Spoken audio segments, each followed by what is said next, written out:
working. We'll have to see, won't we?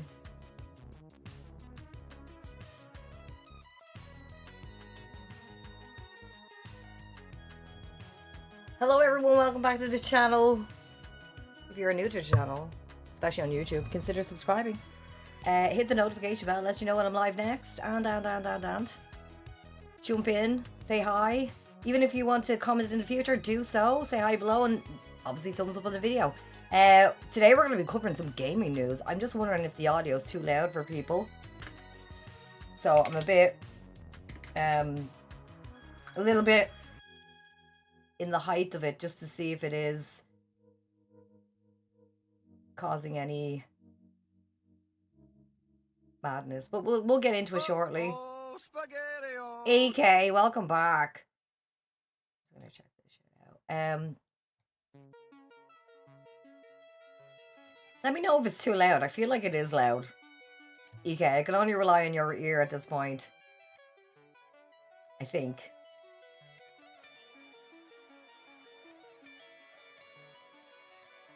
Okay, I'm gonna close that off.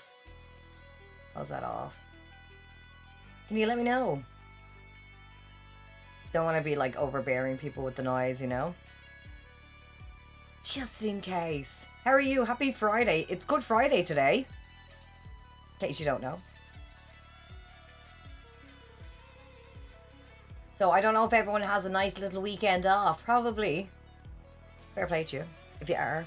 I had to change the position of my desk a little bit because I went to the physiotherapist today, and we have to talk about this, and I feel like a lot of people do need to look into this.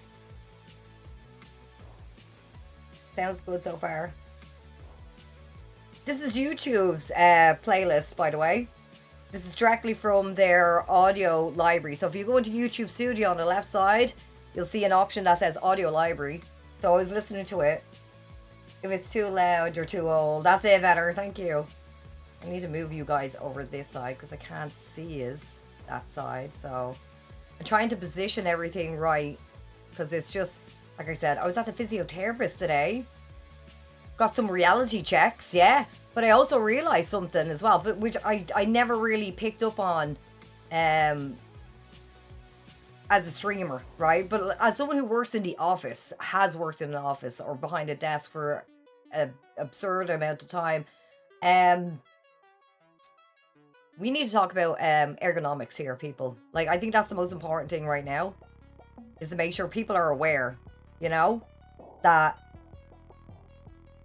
if you're a content creator, especially if you're new and you've never had a background working in a call center or in an office or anything like that, like where you're behind a desk constantly,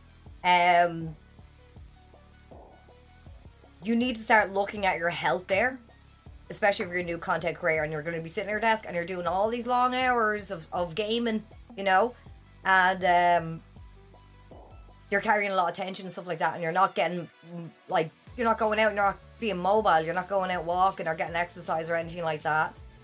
So, like, I don't think people are fully aware of this. Like, there is a hazard to streaming. I hope everyone knows that at this point, and I'm happy to go through this process with you and educate around it, because again, when I was working as an engineer, I had to do the whole ergonomics wellness check with my office because they didn't want to have me in a health hazard situation. So I'd have like a specific chair where my desk is positioned, my monitors had to be positioned, where my keyboard was, so I could actually work without holding all this tension in my shoulders and stuff like that. But when it comes to gaming, especially depending on the type of game you're playing, you're going to get tense. And if you don't exercise that out, you will have problems. Like, it was a very good wake-up call this morning when she was like, listen, it's not a hernia disc yet. I'm like, what? She was like, you know, if you would have not done anything about it and kept going the way you were going, it would have happened. And the reason for this is that I can safely say I've always had tension riling in this shoulder, but I always thought it was just like, oh, a little bit of massage that needs to be done. A couple of years back when I was at Zambia, I'll stop music now. So a couple of years back when I was at Zambia, there was a massage area where people could go in and get massages, right? So I was like, and it was for like, you know, you throw money towards it, it's donated to a special cause, you know, it was whatever, right? I think it was something to do with it was a UK group. I think it was, I don't know, I can't even think of the name. Jigsaw, I think it was. I'm not sure who it was. Anyway, they were great. But what happened was when I was getting massage, the lad was telling me, he goes, gee, like you carry like a lot of tension in the shoulder. And I was like, oh, do I? And he goes, you're better off like making sure you get like relaxed and massage. And he said all these things to me ages ago. And I tried to take it on board. And obviously I didn't really dive too into it. You know what I mean? Like things happen, mind escapes. Didn't really like seal or commit that in my head at all. Until I started hurting last week. I thought it was my neck. I thought I slept wrong. It was none of these. Turns out it was a lot of tension that's been sat there for a while, and I could have herniated my disc. Now, good news is that I have the whole physiotherapy to go through, which is great. So like stretching, like you said there, you know, like different things like that. Reaper, welcome back. Hello, sir. Welcome back, old hat. Wombat. How's down under? Good morning. But we're talking about like the fact that if you're a content creator or you're behind your desk for a very long time, especially, how do I phrase this? Like, there's a lot of people out there that are not desk bound. Okay, you could have a different job in a different place in different areas and different things and all that other jazz. Like, not even thinking about being behind your desk. Maybe one day you want to be a content creator and you're playing games. You know what I mean? For example, in my position, my experience, no one's going to sit down and show you how to ergonomically set up your desk to make sure that your back isn't fucked. Like, no one is going to do that for you at all. Because if you're doing it for yourself and playing games for yourself, you're not going to think of the health hazards behind it. To be honest with you, like, I was just as stupid. You know what I mean? I wasn't even thinking about it, and I was taught all these things working behind a desk. So I think it's a very important thing that we need to start looking at. I feel like I need to like push a little bit because it seems like to me maybe in the height or the hype or the buzz of doing content creation and being a gamer, for example, because I can only go by my experience, um this is part of your health. If you don't get it sorted, it is a health hazard. Do you understand? Like your back is forever. If that goes, like people will tell you about back problems. I've heard so many stories of so many discs being herniated that I was worried for the last couple of days. I was like, please, I hope it's not a hernia disc. Because that's it. That's it. You know what I mean? That's it. You know what I mean? Hard to recover from that. You know what I mean? So I was sitting there having that real conversation. I was like, I am motivated. Yeah, yeah, yeah, yeah. That's not happening on my watch. So here we are. It's nice to see you. It's nice to see you. You go outside for food and booze. Apart from that, taking Georgia walks. It's dangerous out there.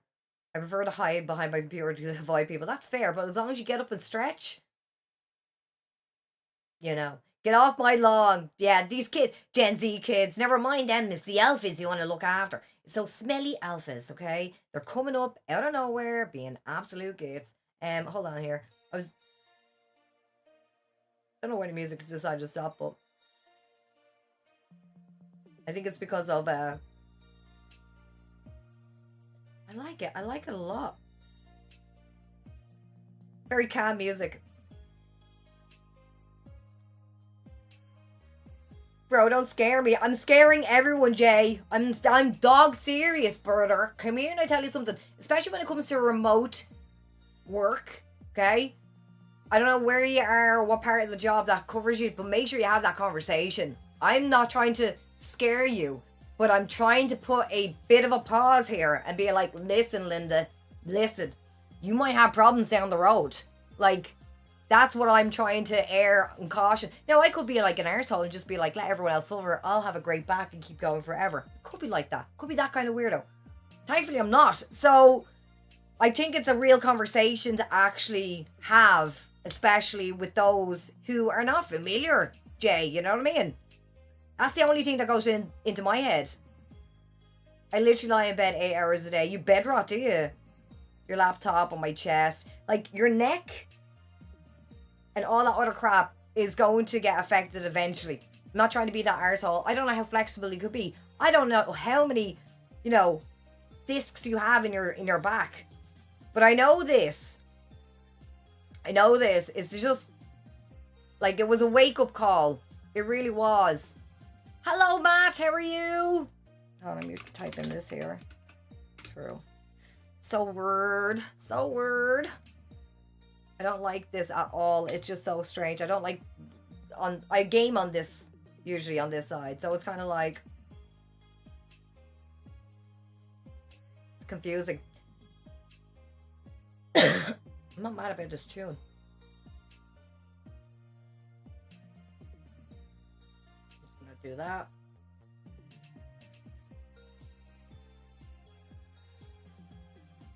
I'll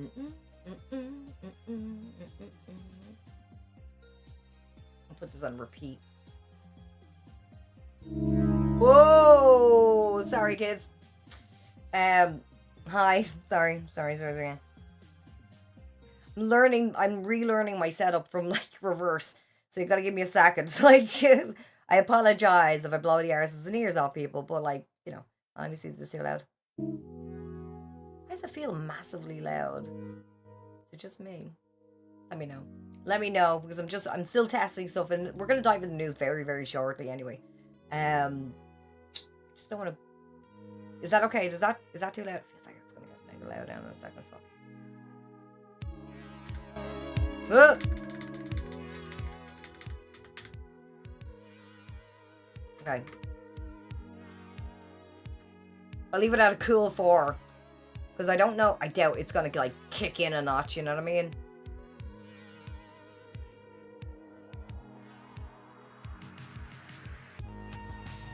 Feels a little bit loud for me.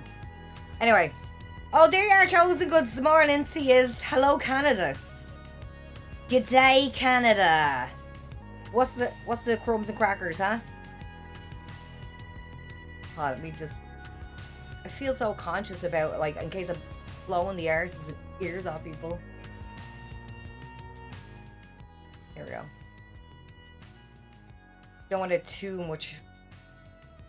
Okay, jeez! What's going on? We ready to get into the news? I think we are. EK. Off into Glasgow for the first time since the fire. Oh yeah, I forgot there was a fire going on there. Holy shit. Let me just close off all these other... Oh, I feel so all over the shop right now. I'm just trying to like... I can't see. And I can see. Do you know what I mean? It's just everything's in reverse. Anyway. Read up, Tink. Sorry, darling. Hold on. Wait, let me scroll. Okay. Fun rant over. Hold on. 8 hours. Audible, welcome back. Hello. While I'm hiding in my man cave. Very sexy. Announcement here first. I have started working on Gamers Mags again. It's not ending. It's not ending. Yes, Reaper's back with the mags. So the mags are going to be here to... Oh, yes. Yeah. That sounds good to me, Reaper. I know I'm messing my back up because it's getting sore, which is not good at 32. It isn't, Jay, and I don't want to be that girl to be all like in your face and tell you what to do or whatever. It's your back and it's your rules, and if you want to break it and remake it, that's fine.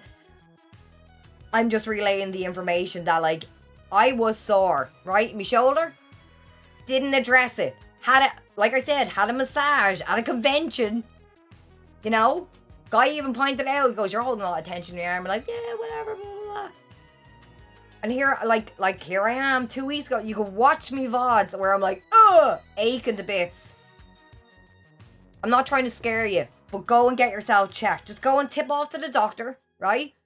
Just say, listen, this is a crack. Or go to a physiotherapist and be like, hey, this is the crack. Or if you're at the gym, ask one of the lads who could be like doing the physiotherapy as well on the side. I have a quick question for you, man. Like, if it's really, like, if pain starts going into your back, should I start going, get it checked? You know what I mean?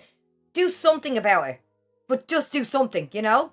Don't have yourself, like, in bits. Oh, you just assembled a new chair. Oh, the coincidence of this. Absolute coincidence. It's mad.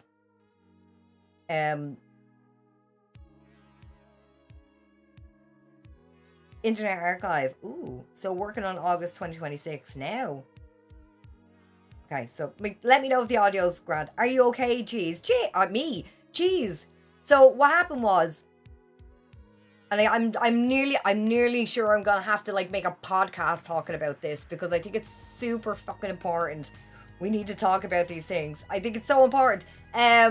So as you may or may not know, I was weak with my arms and my back, right? I thought I slept weird, right? Oh, I slept wrong, it'll all ease out after a day or two. Didn't happen, a week passed. And it was just in my arm, in my back, couldn't bend forward. Like, I couldn't sleep properly, like, a whole thing, right? I was like, I need to call the doctor, because I'm obviously, like, I'm trying to push through this, and it's just, like, I'm getting ridiculous now. So I called the doctor checked me out, and he's like, it might be a hernia disc. Go to a physio. And I went to the physio, and then she was like, girl, if you would have kept going, and you herniated disc, that's it, done. I'm like, what? She's like, yeah, legit, like, you would have just been, like, your back would have been gone. And talking about, like, me gaming and stuff like that. I'm her first gamer patient. So she finds this absolutely fascinating to go through with me, which I'm finding equally fascinating. Hey! Get in there with the sub on Twitch. Irish J for the win.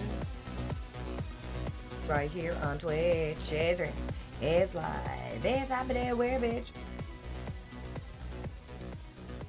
Break it down. Kicker, you need to get a sound. Will you let me know and we'll sort it? Especially for you and EK, because the EK is already sorted, but You're very beautiful. I know.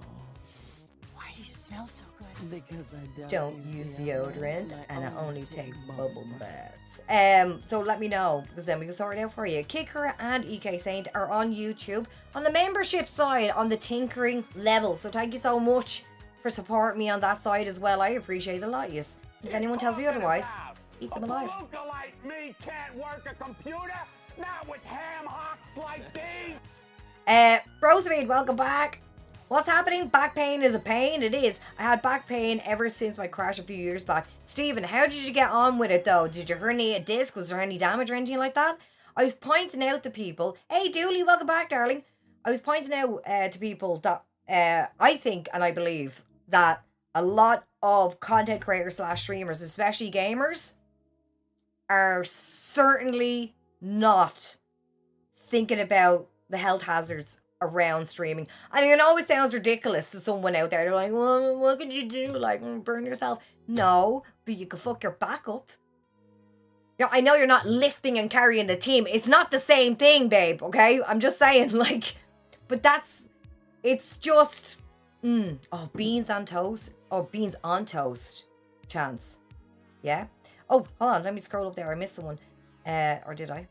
Who did I miss? Let me know if I missed you. Think you put the... Oh, grand, in the Discord section, the mag section. Go and check that out, especially if you're on Discord, on our Discord especially, discord.gg/antitinkerbell. Let me know you joined, in case you don't get a role, the automated system thing. Hey! Coming in with the gifted sub. Right here on Twitch. It's live. It's real. It's happening everywhere, bitch. And break it down. The kicker coming in with Sivo. Sivo, if I'm calling out your name, I'm sorry. I'm not pulling you from the lurkies, okay? I'm just letting you know. You've been looked after by Kicker, okay? And you little... Look at it. Golden Kappa Dre. Let's go. Sorry for the back pain. It's all good. It's all good. Cheesy beans on toast. Ooh, I haven't gone that far. Anyway, we should get into the news. Should we not? It's going to be strange because I have it up on my own monitor and I have to figure out... I have to fix the ratio of it. So forgive me, okay? For those on Twitch. I'm still trying to get used to everything backwards and not correct right now. Especially if we're doing a game of news because I'm like... Anyway. Oh, let me make sure we're setting off on the right beat here. I don't want to go too hard on you. Don't want to go too hard on people. Yes, news now, please. Okay, right, grand. I'm doing it.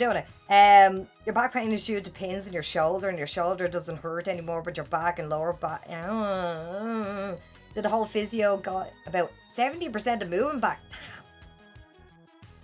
I had to change my setup. Well, you can't see the setup change really, but like, so this is my gaming monitor on this side. So to my left and to my right is my main monitor where I have like OBS and my chat and blah, blah, blah, right? That's usually on this side. And because I have to physically move these things, I couldn't do that right now because, you know, the back and stuff, I was like, right, I'll just switch everything over, just, you know, switch monitors over visually, and I'm like trying to get everything together, so the ratio of the news might be a bit stretched, but I'll zoom in as best as I can, okay? But I'll read. Are the top of your monitors at the eye level? They are at the eye level, yes. We have to go through this, seriously, girl. We have to go through this for people, because, like, at the end of the day, like, I feel like there's a hazard. There's a hazard going on. Especially, I think it might be a small epidemic that nobody talks about, because we have been doing this lovely part of gaming world and industry in terms of entertainment for at least, I'm going to say, a soft under 15 years. A little over a decade, but a soft 15. So I don't know if people are aware of this at all, unless they, like I said, unless they had background in working at an office or something like that. You're constantly at a desk tied down. Anyway, oh, you have to have that level, yes, just to keep everything straight, you know. If arthritis in your neck, it's so important, so important. My heart goes out to you, honest to God. Also, was the reason, yeah, standing desk, hands down, is the best thing you could ever do. Hello, Mini. You have a Mini, I have a Mini, we all have Minis. If anyone, I'd recommend a Mini. Hello, Minis. Oh yeah, she has a day off. It's Good Friday. Also, it was a reason I got a standing desk. Yeah, you can lower it more than a normal desk. So I'm small anyway, so like even if I have it down, if a normal person's desk without the whole standing feature, it's quite high anyway for me. So like I'm only 5 foot. So in European centimeters, that's 155. I'm 5 all over. 5'5". Even my shoe size is 5. Anyway, in case you want to get me shoes. No. Cheers. She came in and said, oh, say hello. She's all happy. Great. God. Aren't they wonderful when they're small? It's just when they get bigger that's where I get a little bit, you know, concerned.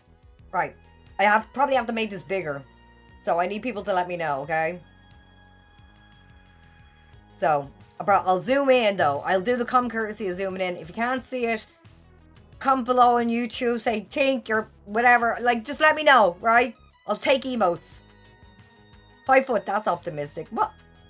I am 5 foot. They measured me twice over. I'm going to get smaller though. I think I lost like half a centimeter though, in fairness, from being pregnant. And that happens to a lot of people, you know? Anyway, we should get reading. Okay, so we'll start off with a bit of Nintendo news. There's 2 pieces of news I think I have for Nintendo that we'll go through. But anyway, the game industry is being rocked by layoffs, rising prices, and studio closes. And then there's Nintendo. So in case you haven't been following the news, there's been a lot. Have a wonderful day. Thank you so much. Be good. Chance, be good. Don't forget to subscribe and like the content. Don't forget that, man. 5 foot of magic. What are you talking about? Leprechaun. Shh. They seem to be dodging layoffs. This is it. This is what we're talking about. Because we already like looked at the fact of like, you know, we've seen it with Epic, we've seen it with Battlefield, we're seeing it in different places, right? So it's probably a good measure to have a look at what's going on with Nintendo, because, and obviously I'm not going to spoil the article, but you're probably aware of this, or it's not even spoiling the article. If you're not aware of this is the crack. A lot of the previous editions of like a Nintendo Switch or older consoles seem to be more expensive for sale rather than those prices going down for said console, you know, like Switch Lite or the OG Switch, I guess. Anyway, we'll go into the article, we'll read through it, and then we'll get everyone's comments and opinions. You probably already know mine half of the crack anyway, but let me know nonetheless. Right, so I'm probably gonna have to move my mic a little bit. Anyway, no. Things aren't going so well in the video game industry. Consoles are getting more expensive. Games are shutting down. Layoffs are prevalent. Is probably the word to use. By the way, this is from The Verge. It is on the description in YouTube. So in case you want to go ahead and read that article, it's right there. You can access it. Let me know in the comments below what your thoughts are. All your good stuff. Okay. It's prevalent, right? The live service space is a mess. Major platforms are entering eras of uncertainty, and AI is infiltrating the medium in frustrating ways. So, Finding a bright spot is rare, but amid all of that, one company has managed to stay the course. Nintendo. Which is interesting, to say the least, in my opinion. But anyway, which has navigated this, how do we say? It's not even a tremendous period. It's probably like a unique situation. But anyway, by largely ignoring trends and focusing on what it does best. Right, so let's get right into it. So let's look at the last few weeks as an example for Nintendo, right? Nintendo has managed to keep a consistent release schedule over the Switch 2's first year, and in March that includes the much anticipated Pokemon spin-off, Pokopia, which I haven't gotten into, but I've seen a couple of my mates play and they are enjoying it, from what I can see anyway. A lot of hours being spent, that's for sure. That's for certain. Now, which sold more than 2 million copies in 4 days, and notable updates for both Super Mario Bros. Wonder and Mario Kart, which I haven't even looked at. Take my money. I have Super Mario Bros. Wonder. If you haven't played that game, I'm gonna give it a good shout. It is pretty cute and I like it a lot. Happy welcome back. It is good. It's good. In my opinion. And Mario Kart World, I haven't dived into it in a while. Like, I thought it was gonna be something more to it, but it's a Mario Kart game. Anyway, it also snuck in the launch of a strange talking gadget for good measure. It then kicking off April with Super Mario Galaxy movie. If you haven't seen any of the trailers for this, have a look at the trailers. Probably I'm thinking about going and seeing it. Maybe in the cinema, maybe, but I might wait in the end, because like usually these things with streaming, it comes out in like the next couple of weeks or whatever it is, you know? It's a psychedelic masterpiece. It is. It is. Thank you, Justin, for those chosen words. I've only been playing Tetris on Switch 2. Really? You know, I miss the Super Mario 25th edition. You know, that it was like a race, like a speed run. I can't remember what it was called. That was great crack. I enjoyed that. That was good fun. Anyway, God knows if they bring that back. Anyway, so Super Mario Galaxy, the sequel to a billion-dollar film that's ushered in a new era as Nintendo seeks to establish itself as entertainment company beyond just games. Now, I have seen some articles, and I'll have to find them and you know, put them into the chat and whatever. Let me know if you've seen this yourself. There are talks about Nintendo looking at doing different spin-offs of different characters, like a Donkey Kong one, Zelda one, obviously. And I think they were talking about Daisy as well, and looking at Luigi's Mansion as a movie. So it looks like in fairness, they're going in with, who are they with? Illumination, the lads that do Minions and stuff like that. Isn't that them? I think it is them. Correct me if I'm wrong. So it seems like they're looking at getting their IPs out there in a more, I don't know, in all different genres now at this point. And it makes sense because it feels like Nintendo just prints money. Anyway, again, it's my own 2 cents. Meanwhile, things haven't been going well for many of gaming's other big companies, should I say. Here's a few examples. Epic laid off more than 1,000 people as Fortnite's growth stagnated.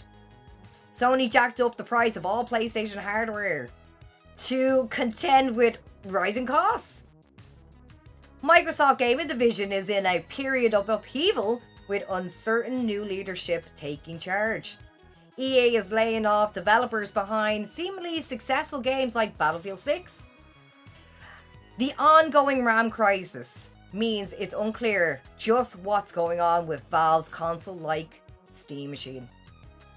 So I do wonder, how is Nintendo weighing through this weather? Okay, it's interesting to see this. I've seen the new Backrooms movie trailer this morning. Oh, really? Yeah, it seems like they're pivoting into games, and I can see why they're doing that. I had this theory. Sorry to sidetrack from the article, but try and keep it on topic as well. I've seen a lot of, you know, obviously with The Last of Us, Sonic the Hedgehog, and a couple of other things that did successful. Obviously, Super Mario, the first one. It looks like Nintendo's like going like, that works well for our audience. Because if I was sitting there really thinking about it, if someone was like, if I was working in Nintendo or whatever it may be, hypothetically speaking, and I was looking at how can I draw in more stuff from my IP in different ways to keep that revenue going. It's your business. You're supposed to make profit and stuff like that, right? Pivoting into the likes of entertainment in terms of like movies, streaming, TV shows, you know what I mean? Seems to have a little bit of a success. And I think it's probably down for the fact that we're old. You know what I mean? A lot of us started a long time ago and played a lot of these IPs as wee babies. So I think it could be a case that maybe it's a hit of that nostalgia, that little bit of, oh, like if they put this in, you know, live action, what would it look like and stuff like that. So I can see why and where Nintendo is going with this because of the success of different things that has come across, in my opinion. So,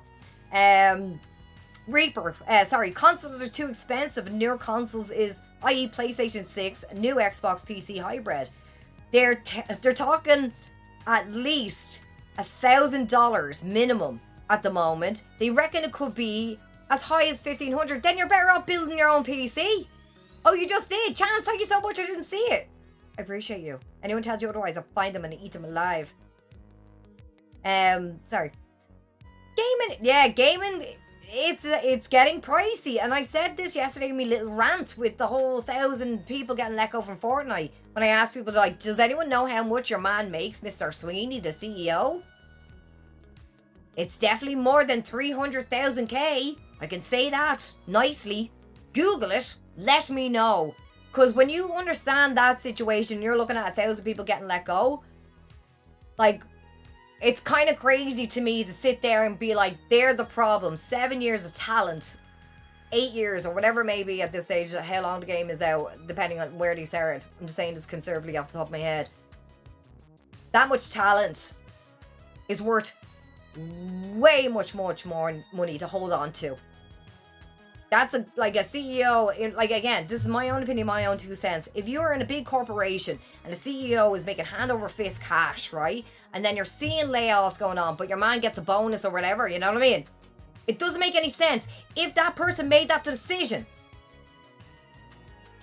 it's not the role of those individual developers or anything like that to be responsible for the choices that the CEO had to make. It should be on that person's head and not everyone else should have the suffering. Again, my opinion, my 2 cents. That's how I see it. You know what I mean?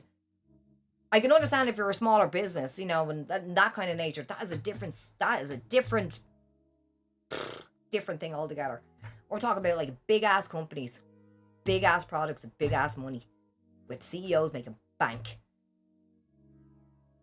That's what, you know, it makes me think about a lot of things. But anyway, we'll see how Nintendo gets on. So, what makes Nintendo different? I'll just reread what I wrote, or read even. It's not as the company has been completely immune to volatility. The Switch 2 launched at just about the worst possible time, with its initial reveal happening on the exact same day as Donald Trump's first wave of tariff announcements. Leading to a delay for pre-orders, because I remember, and everyone was getting like little emails, getting emotional, waiting for their stuff. I know, I was sitting there going, like, this is ridiculous. But anyway, so leading to a delay for pre-orders, more expensive accessories as well. The company has been forced to raise prices on old hardware and is now shifting to charging more money for physical games. As I said yesterday on stream, we were talking about this very, very briefly. Like with Nintendo, I remember saying this years and years and fucking years ago, right? Years and years and years ago. If I'm going to buy our game, at least offer the digital cheaper. Because I know it costs money to produce the plastic and all that stuff if it's a physical game. But if you want me off physical games, give me a price that is competitive to be like, yeah, I could switch over to digital because it's cheaper. But you didn't do that, and here you are thinking that you're great. Anyway, sorry, I'm upset. Anyway, the company has been forced to raise prices on older hardware and now shifting to charging more money for physical games. Things are serious enough that the Nintendo is even suing the US government over the impact of tariffs. But amid all of this, the company has found ways to insulate itself from those outside forces. For one thing, while most everyone else has been chasing Fortnite-like live service success with disastrous results, Nintendo has mostly focused on what has worked for it in the past. Developing good games, selling them to customers. Its biggest hit of the Switch 2 era so far Mario Kart World, Donkey Kong Bonanza, and Pokemon Legends ZA or ZA, depending on where you're from, have been follow-ups to reliable system selling games. The company has dabbled with online experience through titles like Splatoon and the irregular update to Animal Crossing, but it never staked its future on chasing trends, which is, like, I can understand that totally as a gamer. And seeing, like, people coming out with different types of games and then people comparing games and, you know, all that kind of stuff. Like, a lot of stuff is coming online services as well. So having that a little bit more insulated and doing a different turn in the situation. We'll have to see who's hanging by the end of it. Sorry, let me read up so I don't miss out on people. They pay CEOs way too much money in every industry. It's it is kind of ridiculous, you know? They're saying that esports is going to hit 5 billion in 2030. Wouldn't be surprised if GTA was like £80 or £100. I'll pay it. But the thing is, Irish J, I don't want to rock your world. That's what they're going with. The game apparently is supposed to be 100 blips. I don't know what currency it'll be, but it's 100. And it's definitely not kroner. Which is Swedish and Danish and Norwegian. But anyway, that's not the point. It's either going to be in dollars, pounds, or it's going to be in second whatever, right? But it's still going to be this conversation of how much money it's going to cost everyone per game. It is going into the mindset of, again, just my own 2 cents, where it's looking like you can only be in a certain bracket to have access to gaming. You know? Like, you have to be able to afford it, and then if it's not affordable enough, who are your customers going to be? You know what I mean? And that's what really kind of gets into my head when I start looking at it, going like, okay, well, is gaming going to be accessible for everyone? Like, because I like gaming to be accessible for everyone, as much as we can, as affordable as we can. But if it's going to start costing people €100, for example, hypothetically, that bar gets set on that game on GTA, it better have, I'm telling you now, it better have more than a goddamn experience in it. Because I can tell you what, if other games start thinking, because remember all the whole chat, oh, we're quadruple A. Do you remember that nonsense? Do you remember all that chatter? What was the game? God almighty, it was Ubisoft. They were harping on about it. It was going to be 4 A's. You know what I mean? It's like, it's going to be like, this is beyond whatever. And it's going to be like X amount of money for it. And in the end, people like myself was like, this, okay, it doesn't look like it's coming across that way now. Because the expectations get so put up so high. So if you're going to put up a high number, you better deliver a high product. Like, for reals. Because people are sinking hours into the game. They're sinking days into the game. If you, GTA, if you are able to have one game across several consoles generation-wise, you better deliver something fantastic. Like, that's the only thing I will say about that on that subject. Because it is going to set a precedent for other companies to be like, well, GTA's charging that. We can just charge that. And that'll be the bog standard. And then when you want your special editions and your collector packs, you're going to be forking out, what, $250? Maybe? Who knows? Depending on what you get. And then some of the stuff that you do get that I've seen, I'm not going to name IPs, but I think some of them, if you Google them, you probably see them anyway, where the quality of the craftsmanship is just shite. You know what I mean? Who are we kidding ourselves, you know? So it's just one of these things where I'm like, you better goddamn deliver. Or else I need to get a goddamn refund. Because if the product isn't met to a standard that would be worth that, it has to be refunded, in my opinion. You know what I mean? But anyway, we'll carry on. Let me read on other people's comments. It's really frustrating for people trying to get into the game dev industry. This is a scary time for me, as I'm wondering if is it worth it? Like, and that's the thing I don't want to see at all, because there is some fantastic talent, artistic talent as well. Every bit of talent that I've seen in the developer side, from voice acting to the sound engineers. I had a pleasure, absolute pleasure, to talk to one of the sound engineers from CD Projekt Red. Did an interview with him for a convention that never happened. Different story for a different time, I guess. But we were building up all these podcasts and so forth. This was like back in 2017, 2018. No, 2019, I want to say. 2018, 2019. And I got to sit down with him and really go through what he did and how he got his skills and where he went to it to get all the inspiration for example, how do you make the sound of an environment where someone is walking through an alleyway versus a wider street in rain and different environments. And he was talking about how like the acoustics would work on how it hit the wall and stuff like that. I talked about this. Welcome back, Davey. I talked about this in when I started playing Arc Raiders. I couldn't get over the architecture for the sound. Like, it was just fantastic how it was done. And for me, I worked in some music and audible side of this in me industry.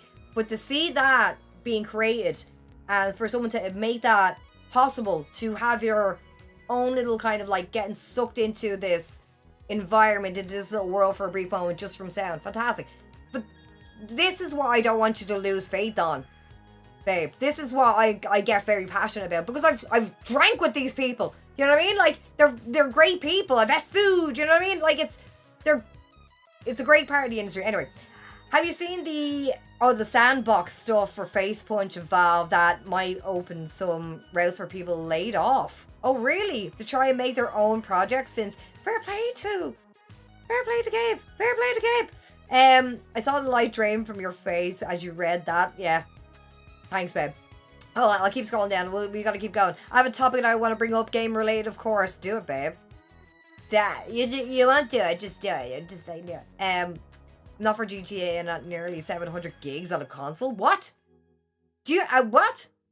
Like, wait a second. How big? 700 gigs. I'm not trying to install Flight Simulator. You know what I mean? Like, but it is mad. Wanger, sorry. Sadly, I'm feeling like mobile gaming is sucking the life out of home gaming. And that is an interesting point that you make as well. Like, I think in the article about the 1,000 people getting let go, they were talking about like the mobile side of things as well. But also, like, I know like Call of Duty was doing like the mobile side of it. I can't remember if they're closed or open. Reaper, do you know? Because I think we were talking about this. So, okay, Davey. Did anyone hear about the guy who bought 360 console a couple of weeks ago, and it was the developer console with GTA 4 way before 2008 was released? Shh, no, never heard of that. That's crazy. Like, I'm always looking, see, fun fact, and I don't like to share TMI, but I will for you guys. On the toilet, usually, or in the bath, I usually go onto eBay. Now, I'm not buying anything, but I get curious. So I go into categories, I go in and I start looking up stuff. And I would come across some like mad stuff like the Nintendo DS developer kit. Or the PlayStation developer kit. You know what I mean? Like, there's so many things that I've come across. But like, to have a developer kit with a 360 to have GTA 4 in it? Shit. That's crazy. Just another thought. This is from Reaper. If gaming becomes too expensive for most people, I wonder how that will affect streamers who stream games in the future. It's very good question. We'll see a drop in viewer numbers in the future across the board. It's a good question. If I was to really sit down and think about it,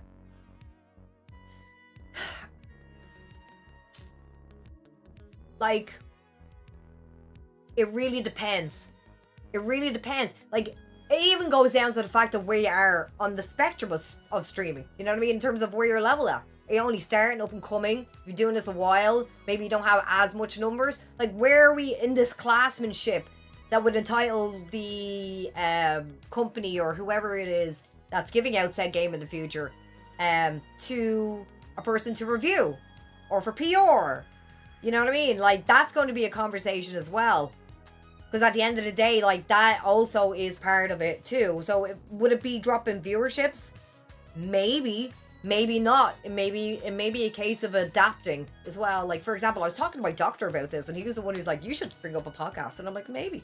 Because he asked me that question. He goes, I have 2 kids that just watches a person play Minecraft. I was like, do they play Minecraft? And he goes, very rarely, but they mostly watch a guy play Minecraft. And I said, well, there could be a couple of reasons behind that.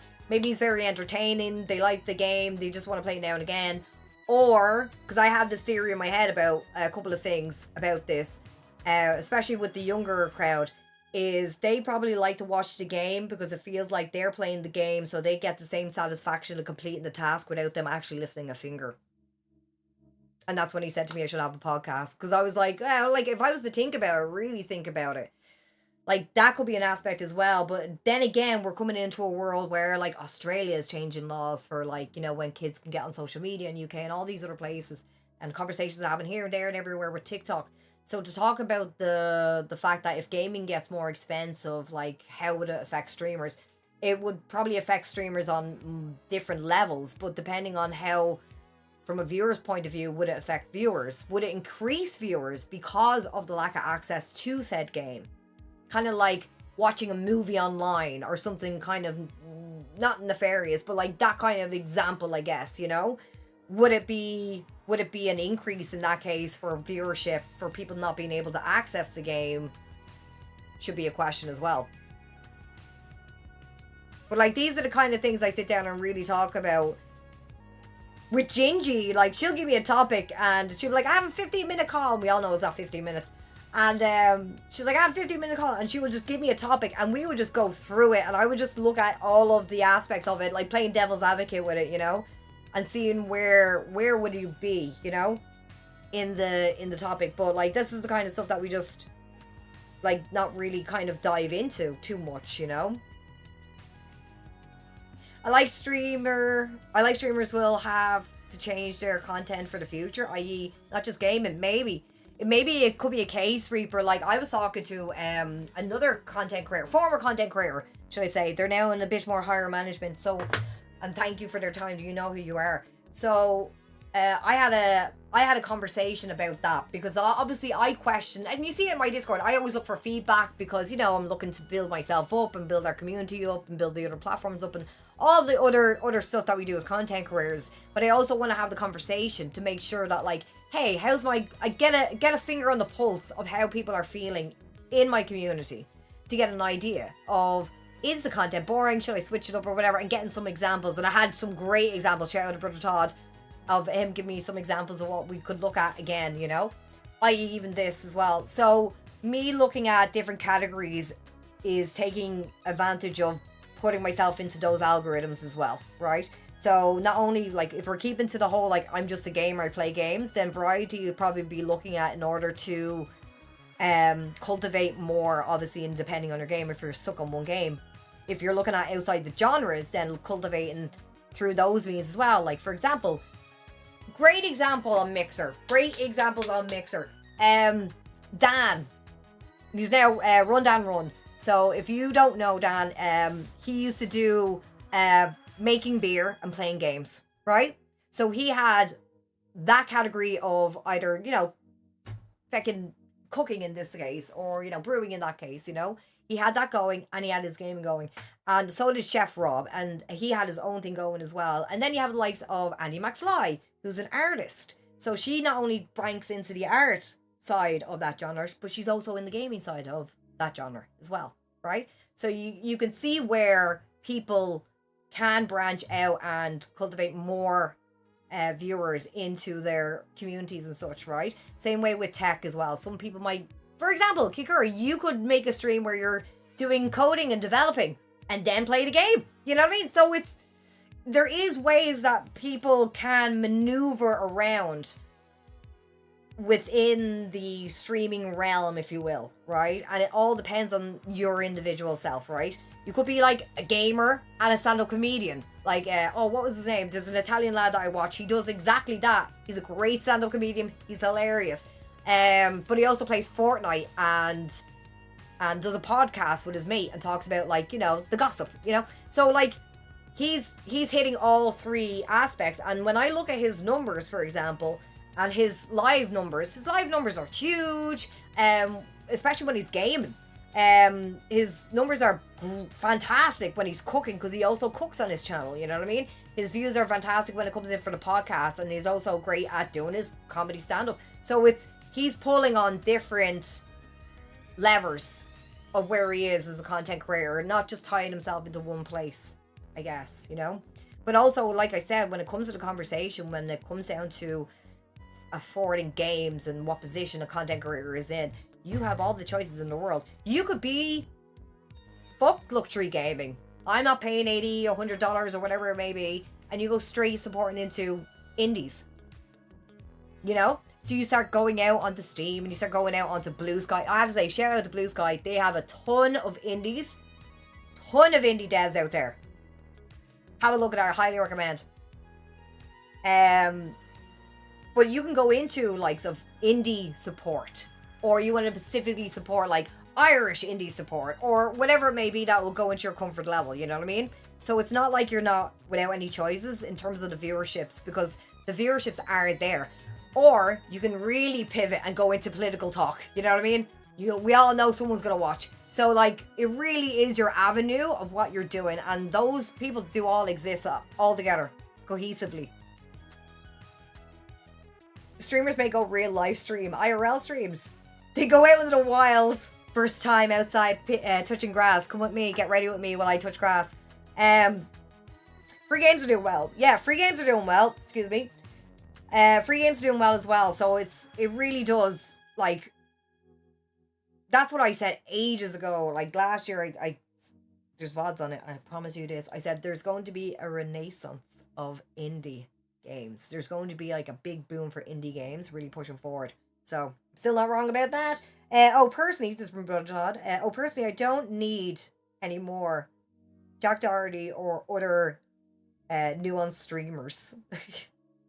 But I get that the younger dudes might want the kind of content. Yeah, maybe. Yeah, it all depends on the person, and it's their yuck, you know, and it maybe or their yum, and it's not maybe great for you, so it might be icky for you, you know. But like again, it's all down to this kind of like preference. It really is your choice of what you can do. Like I often felt like that as a content creator, that I was stuck in what I was doing. But I didn't realize that I was just telling myself I was stuck in what I was doing. You know what I mean? I wasn't truly stuck. Anyway, we gotta keep reading on. God, we'll never get through this article. Anyway, okay. So, never stake in the future of chasing trends. Boom. Reliable might be the most apt word to describe Nintendo's recent form. The company has been sticking with what works, and while that doesn't mean it's briefed or new or weird ideas. Could you imagine? Oh, what weird idea has Nintendo come up with? That manual game that it came up with for the Switch 2 to show how that game works, how your console works. It's a very odd game. Anyway, in my opinion, it's useful, but it's also useless, in my opinion. It does mean that it has largely been avoiding risk in order to avoid a catastrophic flop. Such a terrible anyway, my mind, I'm sorry. Okay. A catastrophic flop on the level of the Wii U or GAS, the Virtual Boy, yeah, which people had a lot of complaints about. That concept of playing it safe. I need to drink something. Playing it safe extends to the Switch 2 itself, a considered follow-up to Nintendo's best-selling console, and hit movies that largely retread all ground. So that is how Nintendo's getting through life at the moment in this madness that's going on. And thanks to The Verge for putting this piece together, because at the end of the day, they're really touching on some fantastic points of this, which is one thing I want to point out is the lads in the States, I don't know what it is like for you in the tariffs, because obviously I'm in the Yo-Yo-Peans, you know? I don't know what the crack is over there. I don't speak for yourselves, but I value your 2 cents because I want to know what the crack is. But, like, what kind of, like, situation are you looking at in terms of your tariffs when it comes to console gaming? You know? Like, for ourselves. Because obviously we have, like, different deals with the lads in Japan and different deals in wherever, whatever, you know? I often wonder myself what the tariffs would be for console buying an Xbox, because that's a US product. Am I wrong?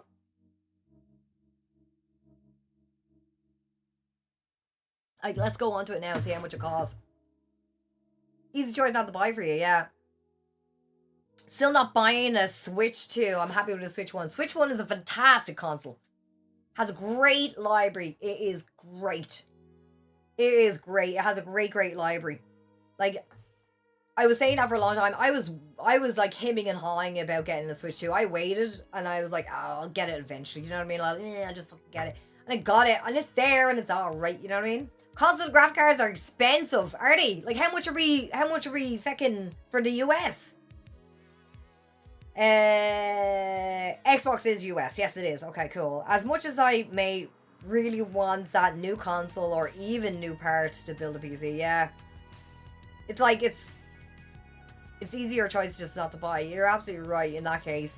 I only bought the Switch 2 for my daughter for when we go on holidays. I.e. for the plane that, yeah, it's more of a comfort thing. I got it for her to keep her comfortable. That's what I bought her for. It's really to keep myself comfortable for her, but you know what I mean? It's for the kid. But right, like, what are we talking about? Hold on, I'm just gonna go on to Xbox Series X.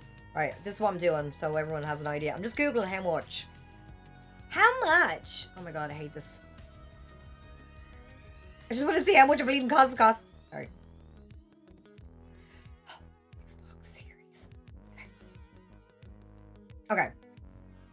So at the moment, fuck me, they're expensive. They go from anywhere.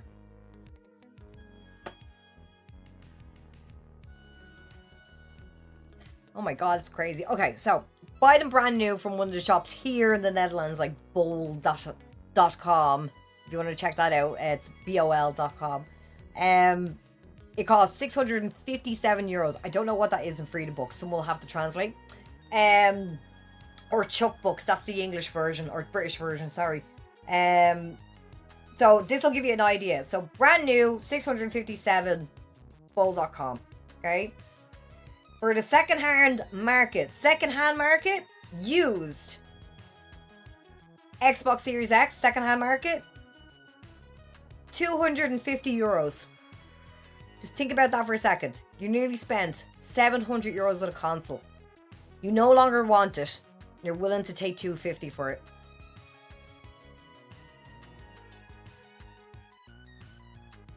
Madness. Madness.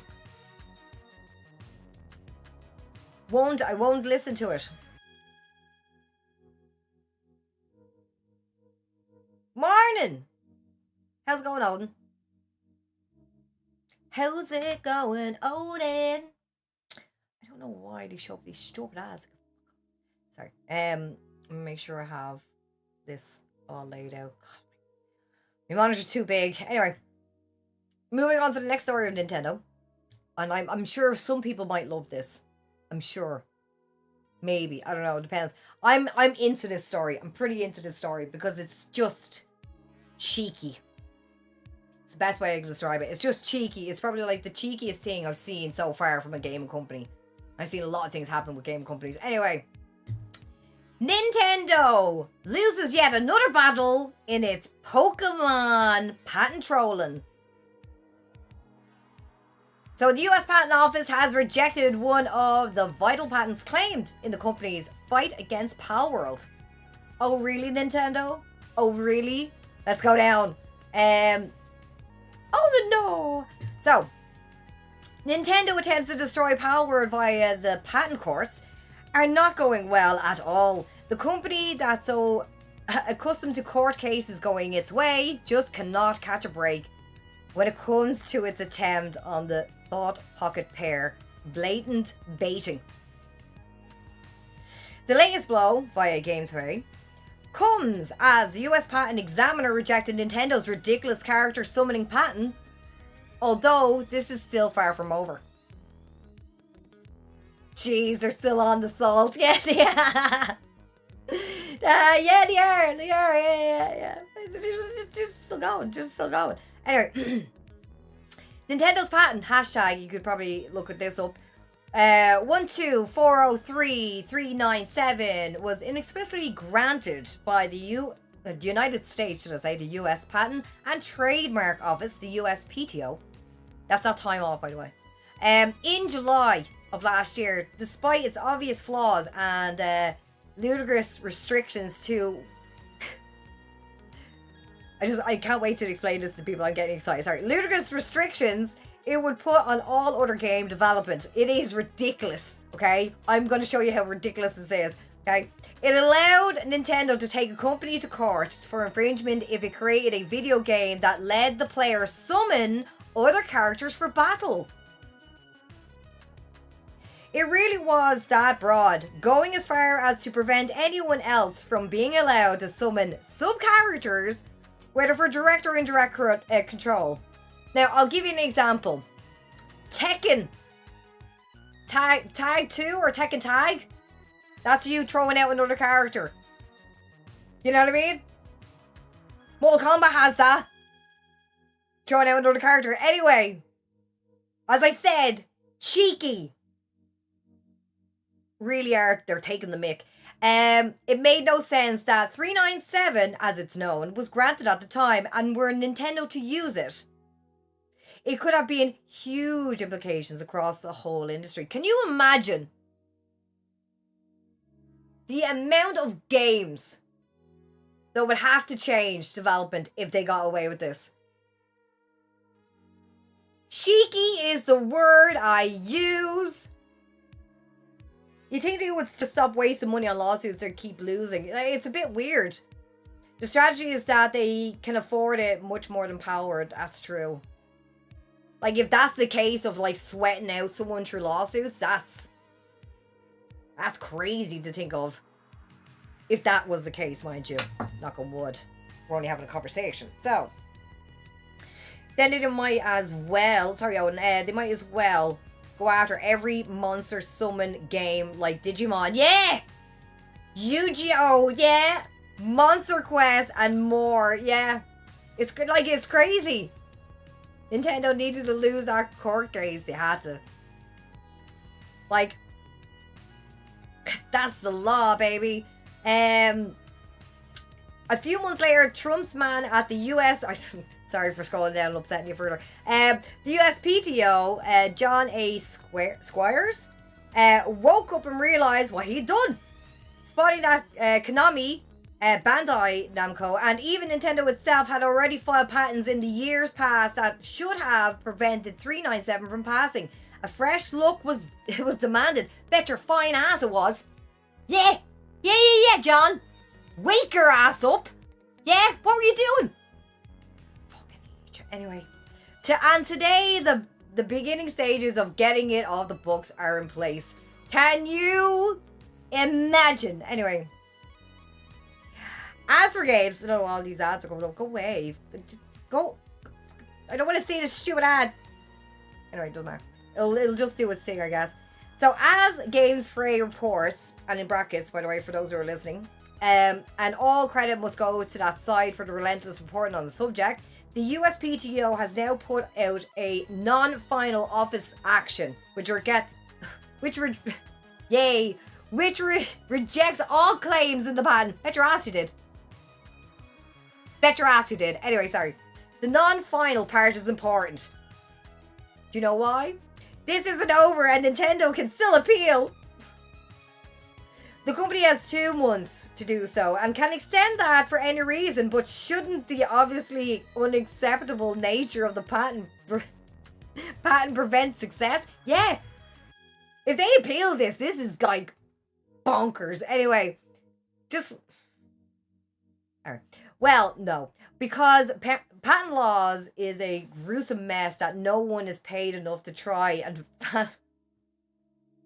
although Games Free is somehow willing, if you really want to get into the weeds. Yeah, so they've gone into a big dive into it. So it's patently just absurd. So this isn't Nintendo's only big fail when it comes out to patent trolling. So furious with the Switch maker that Palworld had provocatively copied its Pokemon characters, that knowing that there was little hope of taking it down over claims that it was passing itself off as authentic Pokemon product, it decided to try file patents after the fact to claim prior art. But whether it was acting on overconfidence or bad legal advice, few have been impressed by its approach. It eventually came to light that Nintendo was suing Pocket Pair for $65,000 and that a number of patents it was attempting to use in the process were based on amendments and filings made after Palworld came out. Then in October last year, the Japanese Patent Office pointed out that how dubious this was, noting that games like Monster Hunt, you're being seen! Monster Hunter 4 and Ark feature the mechanics Nintendo was attempting to blatantly claim long before Scarlet and Violet came out. Cheeky, cheeky, cheeky, you are that cheeky. With both Japanese and US Patent Office looking askance? Did I say it right? Anyway, doesn't matter, correct me. At Nintendo's peculiar disposition to bring down Pocket Pair, again in brackets, who, let's not forget, were absolutely baiting Nintendo from the start. It would be seemingly thing for the Mario makers to just sit back down, let this one fade away. Sadly, seems enormously unlikely. So there you go. There you go. Odin, facts! Just a bunch of whiny babies over at Nintendo. Ugh, terrible. Nintendo need to piss off with this crap, Reaper. Yeah, like, it's not doing them any favors. 100% not doing them any favors whatsoever. It's, yeah, like, it begs the question of how the relationship goes with other companies as well. Especially, like, if you're putting a product out on the platform, you know? And if they're going to get really ratty or whatever about it. But, like, we all seen this about Nintendo. You know how, what's the word? Protective they are of their products. Like, they are super... Do you remember they had a guy that was locked up or something like that, or had a fine or something like that, who was charging games or charging for, like, copies of games online or whatever. He had his own store, but it was all, like, stolen games or something like that. I can't remember what it was. Like, they really rang that guy dry. But there's, like, been tons of situations where Nintendo's gotten involved to the point where, like, they really rubbed the community really, really the wrong way. Like, there was the whole, like, the Super Smash stuff, the competitions that they used to have, and then there was, like, a cease and desist sent out, like, a couple of years back, and then they had to stop all that, and then all of a sudden Nintendo wanted to do it, and they're like, what the fuck? Like, come on, lads. Like, you can't just let people have, like, their thing. Like, you know what I mean? It's very, very strange. Very, very strange. I don't like it whatsoever. Like, it's not great. It's not great. We can go on some nice news. Do you want to go on some nicer news? I think you'd like some nicer news. Tink, we need nicer news. What way is this? I'm gonna zoom in and further. There we go. Change this.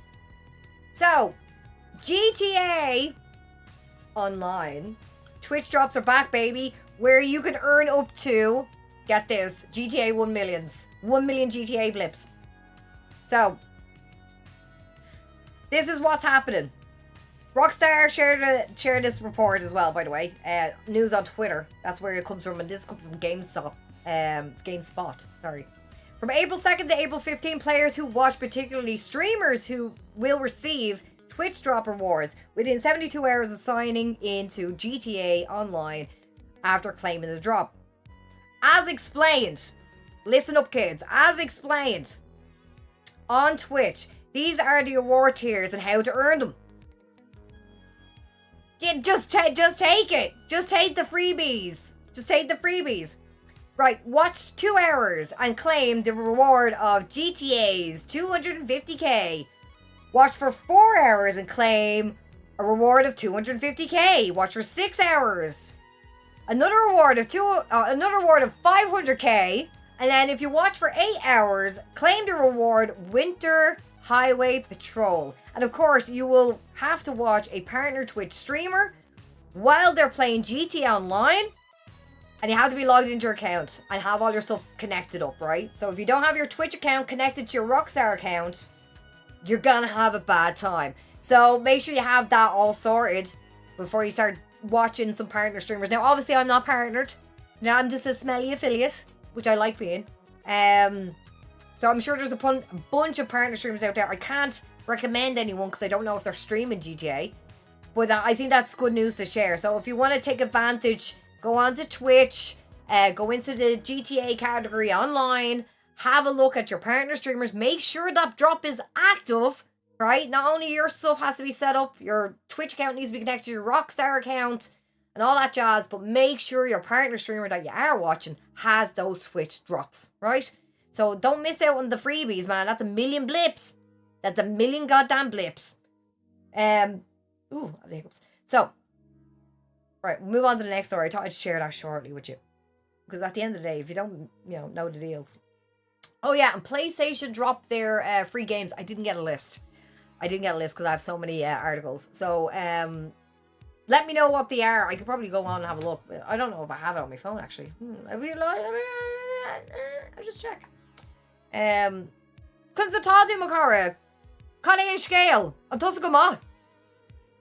Tommy Gama. Well. I'm a little bit tin. Just say, Bjug tin. Sorry, someone out there is probably thinking I'm talking to dogs. Hello, how are you? What's the crack? I'm alright, I'm okay. Just a little sick, I guess, if you will. Is that Gaelic? Yes. Are you just seeing if I'm a real Irish or a Lyrish? Do you ever hear those people? Are you a Lyrish or an Irish? And Tussa Gama. Are you good? Irish, where are you? Where are you at home? I'm not living at home. I'm in the Netherlands at the moment. I'm in the land of the clogs and Dutch. Crack is mighty. Nice. I was hoping it'd be nighty or mighty. Are you in Kerry? Jesus. How's the weather at home in Kerry? Haven't been to Kerry in ages. God, I miss Waterville. Miss it. Anyway.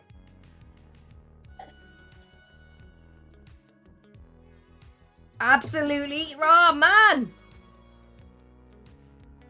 Absolutely blustering out, is it?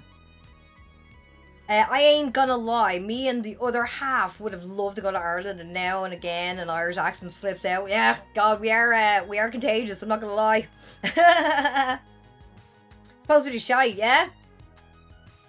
What's the crack with you today? It is Good Friday today at home, right? It is Good Friday, because obviously it's not like I keep up with religious stuff, you know what I mean? Like, look at this. I can barely get into a church. Or like, come back, babe, when you come more regular. I'm like, oh man, they have doormen on the church now. Anyway, weather is looking crap. Weather's crap all weekend. It's all right here. Do you know what I mean? It's all right. Do you know what I mean? Like, it'll start. Like, see, the thing is here with this weather is it goes really high, and I'm in the small box room, and I have to have like an AC going, and it's just a whole thing. I'm not looking forward to the summer. I think it's the only time I never look forward to the heat. Don't want it warm. A nice like if we can hit 24 degrees Celsius, I'm not sure what that is in freedom book. Someone's gonna have to translate. So if we can have 24 degrees, just that'd be grand. Maybe a light wind, right? Don't go crazy. That's it. Not 38 degrees and humidity at 98%. That's like death. Like, I can't fucking... Where am I? I can't tell. The accent. Is it Cork? How the fuck are you and Kerry not realise I'm from Dublin? I'm not from Cork, boy.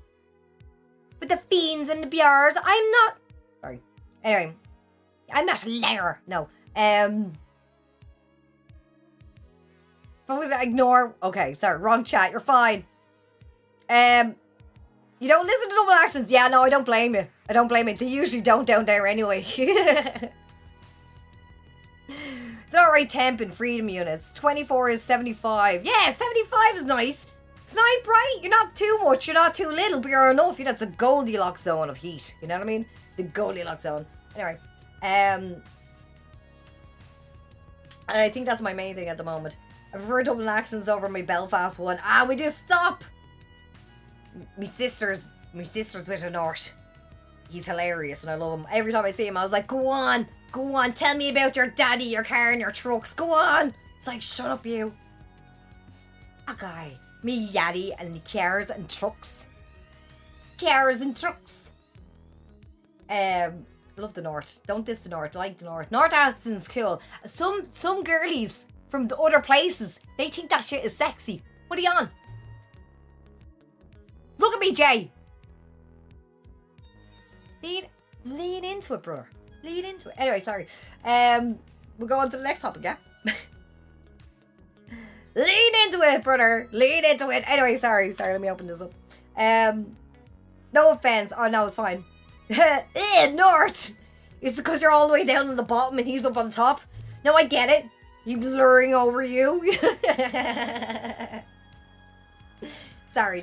Anyway, I think everyone should date a real Irish person once or marry. Just to give them a real good, like, run through, you know? Thank you so much for following. I appreciate this. Is it pissing down? It's pissing down in Scotland, man. Then again, Scotland. You know what I mean? Irish. What do you say? I was streaming a few years ago and there was an English girl and a German girl in the chat who gave me the nickname Sexy Accent Man. There you go. What am I saying? Look at me. Is Mammy telling you lies? I'm not telling you lies. Mammy's telling you to... Look at me. What are you doing? Anyway. Sun is shining, actually. Oh. That's nice for you, you bollocks. Anyway, sorry. We need to move on to the next story. Guys. Right, here we go. More games need to be honest about not being finished yet. Where do I even begin with my rant? We've all talked about this. We've all had our own experiences, right? And some experiences can be forgiven. Some experience may not be even forgiven, right? Like, what was it? Oh, what was it called, Reaper? What was it called? What was the game? Mind's Eye? And then there was another one. Like After Tomorrow or something like that. You know what I mean? Mad games. Devs put it together. I feel like the devs are not always at fault here. We had a great example with Cyberpunk many years ago, if you remember me right. Remember when the CEO had to come out and say, I am so sorry, we pushed the deadline, we're pushing, like, and then there was all these stories about all these devs getting, like, you know, crunch time and all this other shit. It was just, anyway, like, they need to talk about this. It needs to be spoken about. This needs to be a thing. 10-4-7. What? Admitted Splitgate wasn't ready.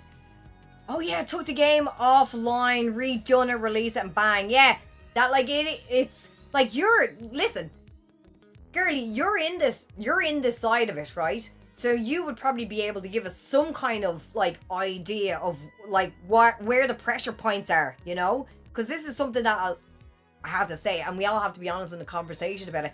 Some people don't have a fucking clue. They expect like it's delivered to them like an online dinner. Do you know what I mean? It's all there. Don't even have to think about ingredients. You know what I mean? The Outlander have women and some men. The Scottish accent is sexy. It is. There's some Scottish lads out there that sorry. Anyway. Sorry, caught me off guard. Anyway. But it is something that we really all need to be like thinking about and talking about, because like I have to say, like I said, like I'm so passionate and supportive of the devs, the guys on the ground, the lads in the front line, if you will, who are developing the games, who are doing the crunch time away from families, you know what I mean? The stresses of it all. So like I can appreciate them a lot more, very, very much. And like there's something that we all need to kind of take into consideration, especially when it comes to these projects. And I've said this before, like, if a game is late, like, I would rather an honest conversation as this. We're not even going to dive into it just yet, obviously, yeah. But it's still something I've talked about, like, I'd rather an honest to God conversation. If the game is fucking delayed, great.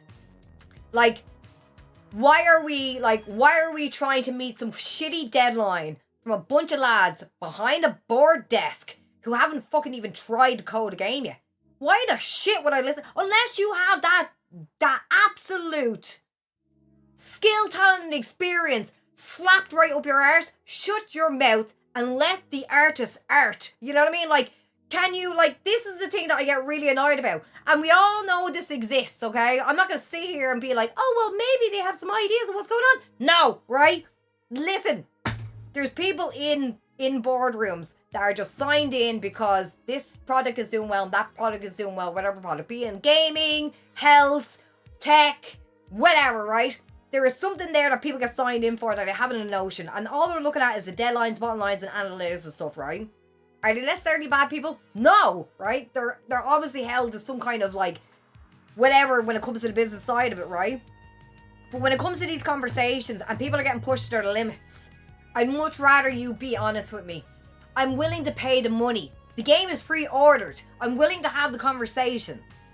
Just make sure you have the product. But the thing is that, and again, before we get into it, and again, it's my own 2 cents, my own opinion, that when it comes to delays, when it comes to these kind of things falling back and not meeting the goal, right? I think it's probably fear as well on another aspect. Again, I like to be a little bit devil's advocate with this. It could be the fear of the company as well. That they've gained the pre-orders, they did the PR, but now it's delayed. Shit, we're gonna get cancellations, bad press, community's gonna be pissed. You know what I mean? Like, stuff like that, I'm sure they're thinking about that. You know what I mean? Oh, perspective, like what it's gonna look like in the future run, like if we have a bad turn this time, blah, blah, blah. Like, if the communications was clear on a roadmap, for example, Cult of the Lamb, I hate using probably them as a good example, but they are a great example, and I probably bring them up tons of times, and there's tons of other products and projects out there that I've seen do this, is these guys will go ahead and develop a roadmap, right? To at least give us an idea of what the next step is. And they may not have, like, you know, confirm the dates, but they have TDM. You know, we'll confirm it, it's coming, you know what I mean? It's coming. So it's these kind of things that I sit there and I wonder to myself, like, are they having these conversations? Are they afraid to communicate with their community? Like, a lot of people are happy with the fact that the delay with GTA 6 is good. I'm happy. The fact that they say, hey, we're going to be honest, it's going to be delayed. I'm like, grand. I'd rather you keep the cake cooking a little bit longer and making sure all that icing and all that fruit and everything else in between with the cream is perfect. Like, that's what I want. And if you need to take a little bit of time to do it, grand, you got me. Because you've set so much of an expectation for me that I think it's going to be okay for me to give you a leeway. But if that fucking product comes out and it's not worth what you are trying to push out and it costs that much as what it's being perceived as, holy shit. It would probably take a big, big dent into Rockstar's wonderful rep. Red Dead Redemption 2, GTA 5, that'll be it. You know what I mean? That'll be the peak. And that's me saying it from a business point of view, not just as a consumer. Because if they don't get this right, it's not a case of, oh, like, you know, whatever, we didn't get it right or whatever. We probably will see, like, layoffs or something like that. You know what I mean? Like, someone will, somewhere will answer for this. And it probably won't be a CEO or the head of development or whatever it may be, or whoever actually is responsible for this. And that's the one thing I kind of get very concerned about. Just a little bit, you know? Hello, Rex, welcome back. Oh, let me read up. Let me read up. People are chatting.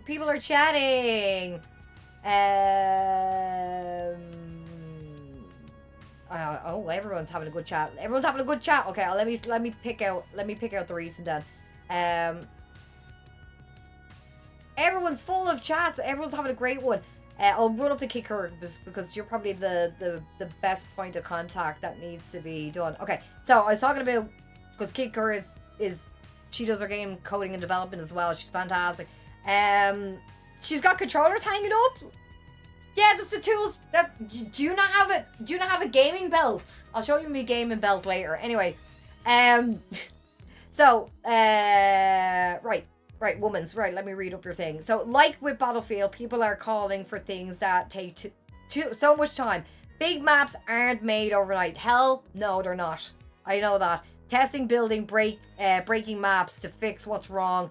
This is a huge thing for me with a dev, tester, and player. Okay, let me just keep going down here.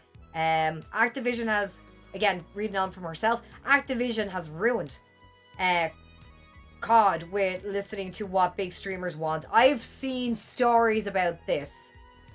I loaded it up the other night to try it and lasted half a map. Jesus. Okay, I heard the new CEO, this is from Cheese. I heard the new CEO from Xbox never played a game in her life. Yeah, apparently she's coming from like some other part of the division of Microsoft as well. But I've already had this argument so many times with people. Like, especially when it comes to Xbox. I feel, and again, my own 2 cents, my own experience, I feel like Xbox has lost its identity. I was excited about the handheld until I realized, wait, Republic of Gamers already made this handheld last year with 2 small changes. So it's a Republic of Gamers Xbox edition? Is that what this handheld is? So when I realized that, I was like, okay. And then it's only PC games, right? And then they start changing everything with the Game Pass and all that stuff. And I was like, what are they doing? Like, so and then they started doing the whole like, well, you know what? Great news, guys. Forza is going to be on PlayStation, and so is this game and that game. And I was sitting there going like, so you're losing your identity then? You don't know what you are. It like, and for someone who was with Mixer and everything like that, I had a great time working along Xbox. I had a fantastic time. I had a great idea of the value and the message and the ambassadorship and all that stuff. It was fantastic. No doubt in my mind was fantastic. Right now, though, I can't really speak to that because I'm not involved in all that. Like, you know, if there's an ambassadorship or a championship or whatever it may be. But I will say this in terms of, like, them being uniquely stood out. Like, the thought of Halo being on PlayStation is mind-boggling to me. Like, I don't know if they know which way they're going. But hopefully they'll land on their feet for their sake, because I don't know which way it is. And the reason why I say this is because maybe in theory when it comes to developing games, and Girly, chime in because you're probably more the expert than I am at this stage. So, especially when it comes to developing games, like if we're developing games purely on PC, based on PC, depending on the specs and all that stuff, we'll leave that to the side, we won't dive too deep into that. But hypothetically speaking, if we just build games that are just PC platform driven, there'll be no need for ports for console at all to adapt the game that further. So that leg in the journey will be cheaper in the long run, right? Am I wrong in saying that? Let me know, Girly, because that's how I feel about it when it comes down to this side of it. When we're looking at like the Steam machine and now handheld has PC and all this stuff. You know what I mean? Like if I can get a cohesive identity of where they're at with Xbox, I would feel much more comfortable in buying into that product, into using that product as well. But at this stage, with the likes of crossplay, when I sit there and look at my consoles, I have barely touched my Xbox. Barely. Like it barely gets touched. I use my PlayStation more because I just overall enjoy the quality of what I'm getting out of my PlayStation. You know what I mean? And it's not like a hate or love or anything like that, but I'm just looking at it in terms of like, how much am I getting out of this? Am I enjoying it? Like, it's hitting all the books. I'm like, cool. Did I even need an Xbox at this point? The only reason I have my Xbox is because I have an Xbox account with a shit ton of games. You know what I mean? So it's all, that kind of stuff. Oh, there, fireproofing. God, I haven't seen you in ages. You will. When we had Mixer, it was an Xbox community. It really was. It really was an Xbox community. And that's why I was like, yeah, it really was fantastic because it had so much going for it, you know? With the competition reel of Tarkov, there's no way I would take away my mouse. There you go. Okay, so let me read up. I want to make sure I'm reading Girly Pops. That was Delta. It was a PC game and it only came out for console due to peer pressure and it doesn't work. Thank you so much for the follow, by the way. I tried Delta Force only on the basis that I wouldn't get near on console or on PC. So that is interesting that you're saying that was due to peer pressure. I feel part of that now. No, but like in all seriousness, like I can understand where they're trying to get the rest of their players, their base. You know what I mean? To build up the game as well, to have that. Like the only other things is, anyway, let me read down. I don't want to go over there. Yo, Warlord, how you doing? Let me scroll down. What I'll say. Okay. See, the way Xbox wants to do the whole PC games is an Xbox with their new project in I'm very wary on how it will work. Oh yeah, for Project Helix. So the gossip goes. But I am the same. I have my Xbox Series X and my PC, but I do more gaming. Yeah, you do more games on Xbox, yeah. It's all about comfort and preference though, right? It's a nightmare on PC. It just eats too much power on PC as I only have, oh yeah, 3050. Shit. Yeah, that'd be eating that thing. You have Delta Force and 2 PCs. Tarkov is optimized mess on PC. I have a 3060 12 gigs with a Ryzen 9. That's mad, actually. Anyway. Oh, Crack is 90, Gavin. Welcome. Didn't see you there, buddy. I don't know if I missed anyone. Jump in if I missed you. And I didn't say hi and I didn't talk to you or whatever. We haven't even gotten into the article yet. We're just sitting here ranting. Fantastic. I love this. I love it. Lads, if you're watching on YouTube, especially if you're watching in the future, comment below. Let me know your thoughts on it. I reply back to all the comments. So I really want to hear it. And plus, if, you know, some people make some good points and I often bring that up in stream. So let me know. I'll give you a shout. You know what I'm about. The Ryzen 5 5500 and your GPU is only 6 gigs of GPU. Jesus. What I call for, and I have to admit, I get this kind of chat at home. Oh, do you? You don't get this at home, really? We should do it more often, girly pop. We should totally do it. So, hold on. Final Fantasy 14, Bealtro, Baldur's Gate 3, Blue Prince, Timberborn. Oh. Your most recent was the Steam. Yeah, no. Brother Talk grinds, babe. He grinds. Oh, no, I don't. Then yes, I am for that. We'll keep this going, girl. I like it. I like it. We'll keep it going. We keep going? Sounds good. Okay. So let's go into the next article, I guess. Thank you, everyone, for chiming in, especially yourself, madam. Because, like, at the end of the day, I like to hear your 2 cents because you're actually, you know, in your field for it. So I think you have a bit more of a heavy tone to strike with this conversation than myself. Setup tour when? What do you mean setup tour? You want to see my setup? It's very simple. Like, it's a very simple setup. Here's one I made earlier. No. What is Ting playing today? Anyone know? I'm doing gaming chat. I'm talking about gaming. I was at the physio today. We need to talk about physio, people. We need to talk about ergonomics. Not economics, ergonomics. Sorry about the accent, by the way. When it comes to your setup, in your gaming setup, in your streaming setup, we need to talk about it. You know why? Because I'm going to tell you. I'll tell you after when we read this article. Anyway, so we're going to try, well, it is a pretty decent article, but it's long enough. Anyway, okay. So, more games need to be honest about not being finished yet. Your screen is so small when you play. What? But I'm not playing anything. Wait, we have our full screen, all stream. It's like, it's changed. Did you only realize that now? Or sorry. I didn't know. Anyway. Okay, this comes in from GameSpot, by the way, and it's done by a lovely man called Tom Caswell. I thought you did a fantastic job in this article. So, it's time for gaming industry to be more transparent, says Tom. We are shy of 2 weeks out of the launch of Crimson Desert. I don't know if anyone else played it. I haven't played it, but I watched a few people play it and they seem to enjoy it. And while I personally have been enjoying my time with the game, I feel it has been one or more egregious examples of a modern trend in gaming. I said this, I talked about this, Tom. I'm so glad everyone could see me. Anyway, I feel seen. Titles releasing as 1.0 when they should be releasing as early access. Like, the thing is that I can't understand this. I do understand this, but again, Kikura, you throw in your 2 cents. You're the expert too. When it comes to game development, like, if it's a full product, you know, then we know where we're at. But when we're at, like, alpha testing, beta testing, early access, you know what I mean? Like, early access to me, when it's in these forms, and again, I could be, chime in, girl. So, in those forms, in early access, I still think that it's not a fully produced game. It's not a fully produced game.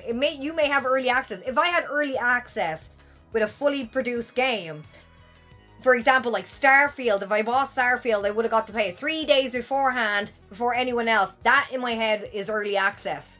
Not like, oh, everybody buys an early access, but it's not a full product yet. That I don't understand at all. But anyway, chime in, girl, if you have the 2 cents for it, because, you know, I just opened up Twitch and boom, hey, babe. I feel like everything is early access. Yeah, no, it does feel like that. Nothing is finished. Yeah, it really does feel like that. All right, let's read on what Tom is saying. Since the launch of Crimson Desert, the game has added a storage chest at the main hub for players to offload items they don't want to carry, but also don't want to lose. And we all talked about this. Reaper, fine example. You had issues on Starfield. You storage your stuff into your bleeding apartment or whatever it was, and you go back and boom, no stuff. Like, it was these things that are like, anyway. So, it added a bunch of fast travel points all over the map, including one of the main hubs. Before this, it took hours of gameplay to unlock a fast travel point. Even if you were kind of close to the location. It also added new items known as refinement tokens, which allows players to quickly upgrade any low-level gear they come across to something more usable without having to waste a bunch of resources in doing so. These aren't little tweaks and fixes. These changes completely transform the experience of playing the game. I'll give you an example. Battlefield 2042, for those who remember the launch and, you know, the first season after that and all that stuff, right? So everyone remembers the launch and the quality. I had my own launch experience and stuff like that with Battlefield 2042 and all that jazz, right? The one thing they had to make changes is like optimizing a lot of the characters that we did have. Sundance was a great example. She carried two types of grenades. Cluster grenade and a tracking grenade. Now, the tracking grenade, not exactly to track someone, but if somebody locked onto a vehicle, or if I threw it alongside a moving vehicle, it would automatically track like a homing grenade and just go right into it, and it would fuck it up. It would kill everyone, no problem. It was ridiculously OP. I loved it. But anyway, they had to make changes for that. So it really did change the game because they had to change a lot more within the classes because a lot of people were mixing classes up. And making people like seem OP characters with the loadout that they had. So it was a whole thing that needed to be addressed anyway. But that might be whatever. But anyway. So before digital releases and internet connectivity, patches were nearly impossible, especially on consoles. I know, I remember, I have examples here. We'll take out this classic. It's in Mortal Kombat 2. So no patch, no update, no internet. The game had to be made, tested rigorously, over and over and over and over, to make sure that they sent out a product that worked. A good example of something really bad happening when a product isn't produced back in our era is what happened to the ET game with Atari. And we all know what happened with Atari. So, like, these are the things that you have to really kind of take into consideration these days that we have. It is a blessing and a curse, in my opinion, when it comes to the digital era of our gaming. Yeah, okay, so there we go. It was pretty much it. No changes could be made. Any issues with the game or exploits players could leverage were forever etched into that experience. And we all have seen them in, like, speed runs of, like, Super Mario 64 and stuff like that. People be taking advantage of little glitches or whatever. Now developers are able to make alterations weeks, months, and even years after a game's release. I do lament the idea of things like Pokemon Red and Blue's missing number or the backwards long jump in Super Mario 64 being removed in update patches if those games were to be released today. So, for example, like I said, my example, the Pokemon one there, and then the Mario 64 glitch as well, which you probably would have seen in speed runs, right? That would have been cleaned up. That would have been done, right? I'd like to think it would. Some games these days, they don't clean up some stuff. Anyway.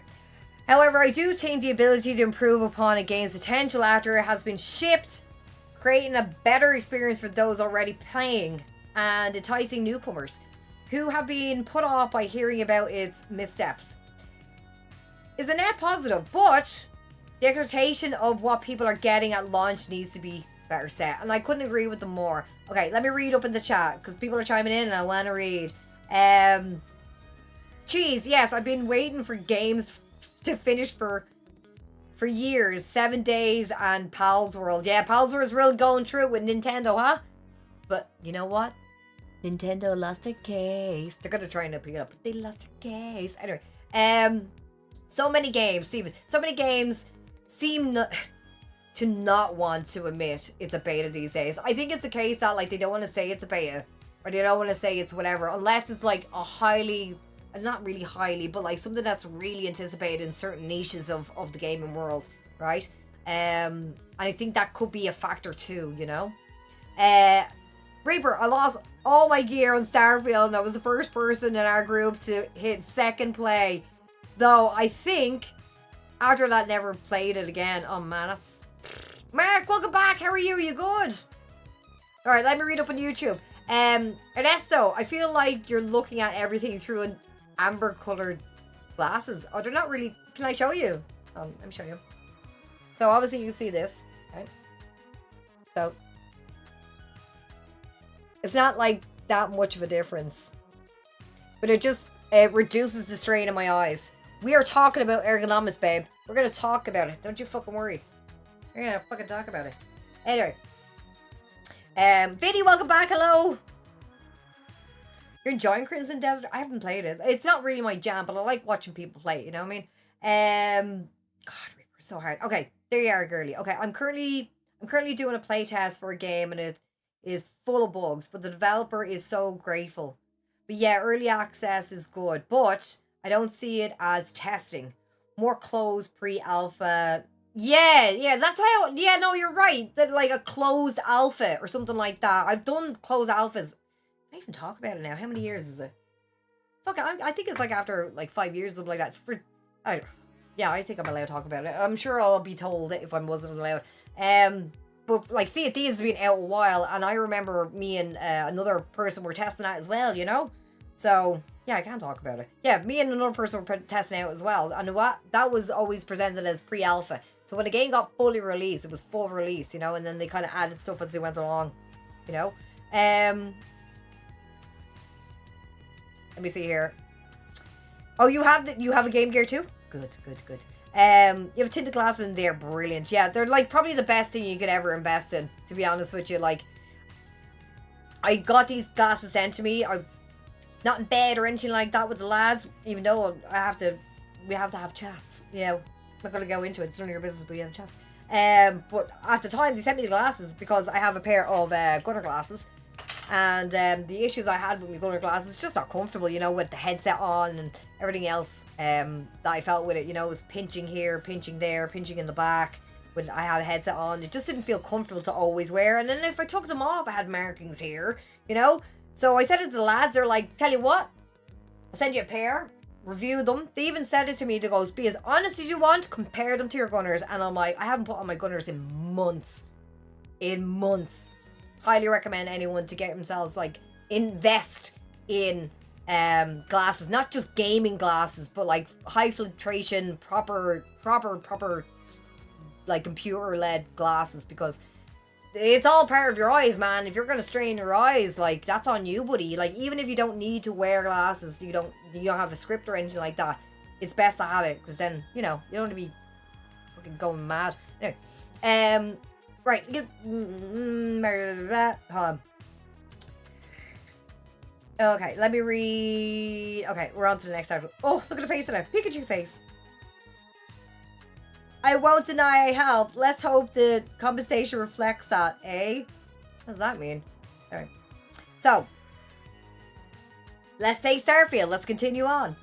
Let's take Starfield, for example, which will launch on April 7 on PlayStation 5, which I still find kind of odd, but okay. With a slew of additional updates, which is not too bad.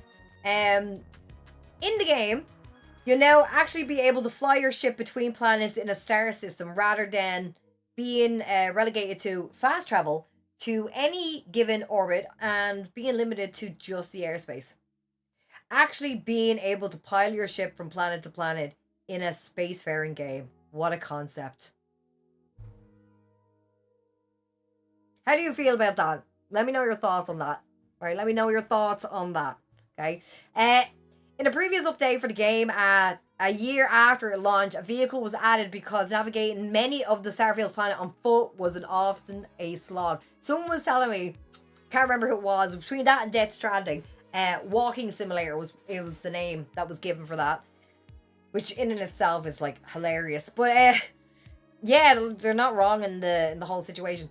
This coming update is adding even more versatile vehicles because it turns out that the initial Rev 8 buggy still wasn't efficient enough to explore some of the game's more barren worlds. When new Starfield players pick up the game on April 7th, they'll likely be getting a vastly improved experience over the ones that jumped into the game when it launched September of 2023. And now at a permanent discount, man, of 20 blips. Can't go wrong with that.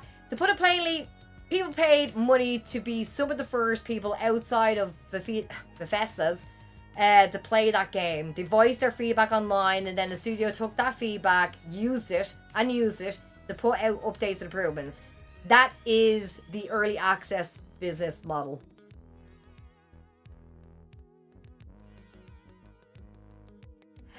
This isn't to say that games that are released in 1.0 and then identify issues or ways to improve the experience shouldn't make those adjustments, but there's a difference between games that release feeling feature complete but could use a few tweaks, and games that greatly adjust or in some cases completely rewrite their system. It's apt to have this conversation now as 2026 serves as the 10th anniversary of No Man's Sky. Oh my god, I feel so old as a content creator because I remember that so much.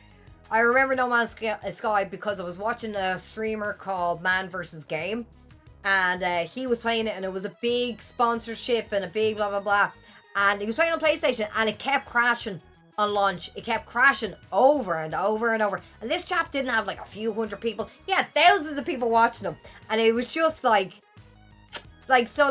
this also falls into the whole category of content creators as well, right? Not only just consumers and the experience of consumers, but it also hurts in planning, right?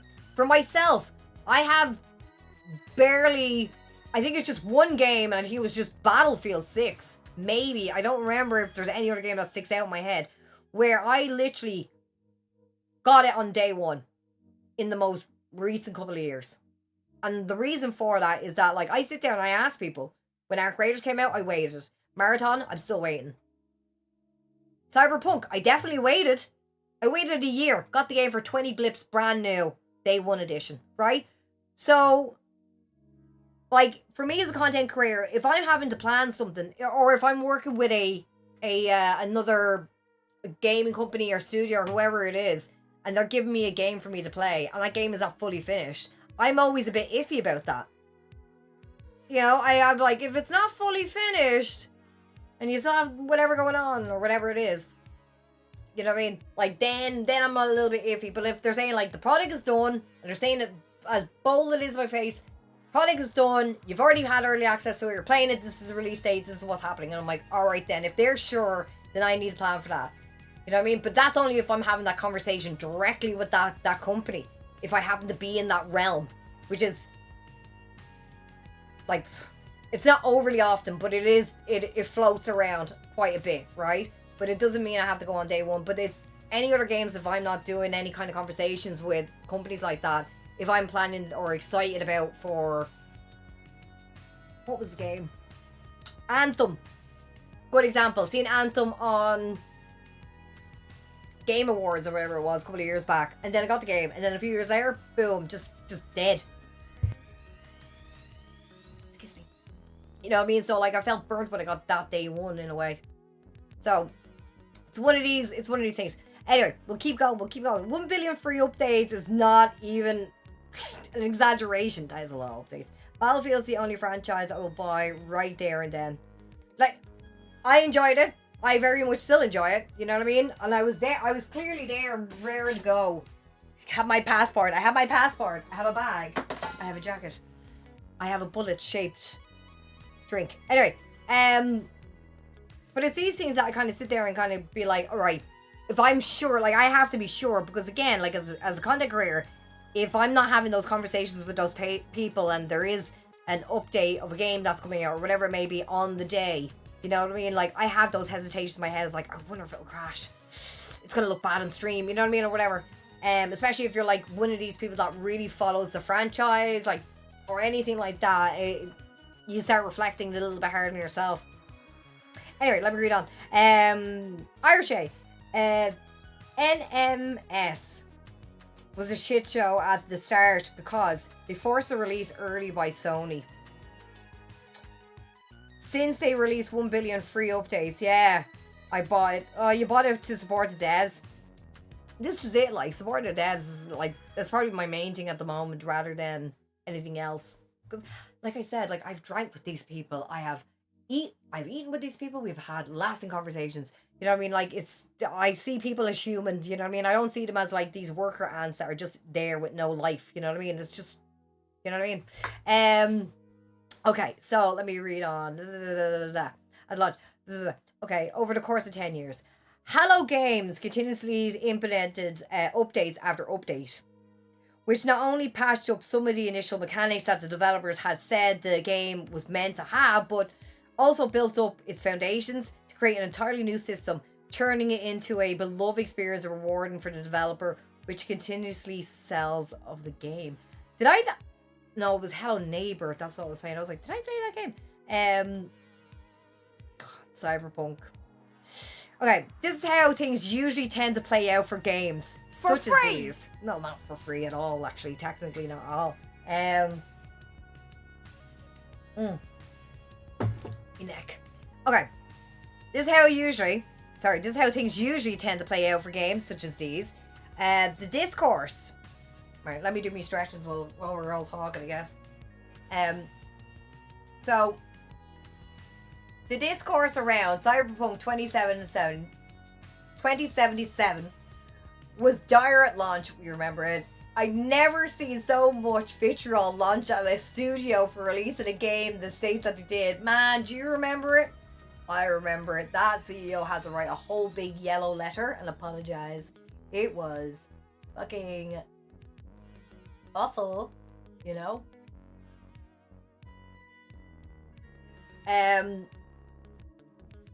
Okay, a few years later, question mark. Hell, we even gave it an expansion, Phantom Liberty, a 10 out of 10. The whole package is now considered one of the greatest RPGs ever made. Which is like, we could still have the long tail success while also potentially avoiding the pain at launch if expectations were just set more appropriately. Yeah. You know who you are. Yeah, pushing that game out. Super hard. Like, the one thing I think that damaged Cyberpunk was the fact that the reviews that people were talking about, like, oh, I didn't get a console review. Like, especially around that, or I got the console review and shite, or whatever it is. And then it was the whole, like, the experience of PlayStation 4 and Xbox One X before hopping over into PlayStation 5 and the Xbox Series X. So it was during that kind of, like, era of console transition, I guess. Yeah, Idris Elba was in it. It was the Idris Elba touch, exactly, Brother Todd. You just need a little bit of Elba touch. So, okay. One of the biggest roadblocks as to why I think studios avoid the early access model is maybe because of those adjustments expectations. The sales of a game will suffer at launch because people know that a better version of the experience will eventually be available. And they're not wrong. I'm doing that. I'm doing it too.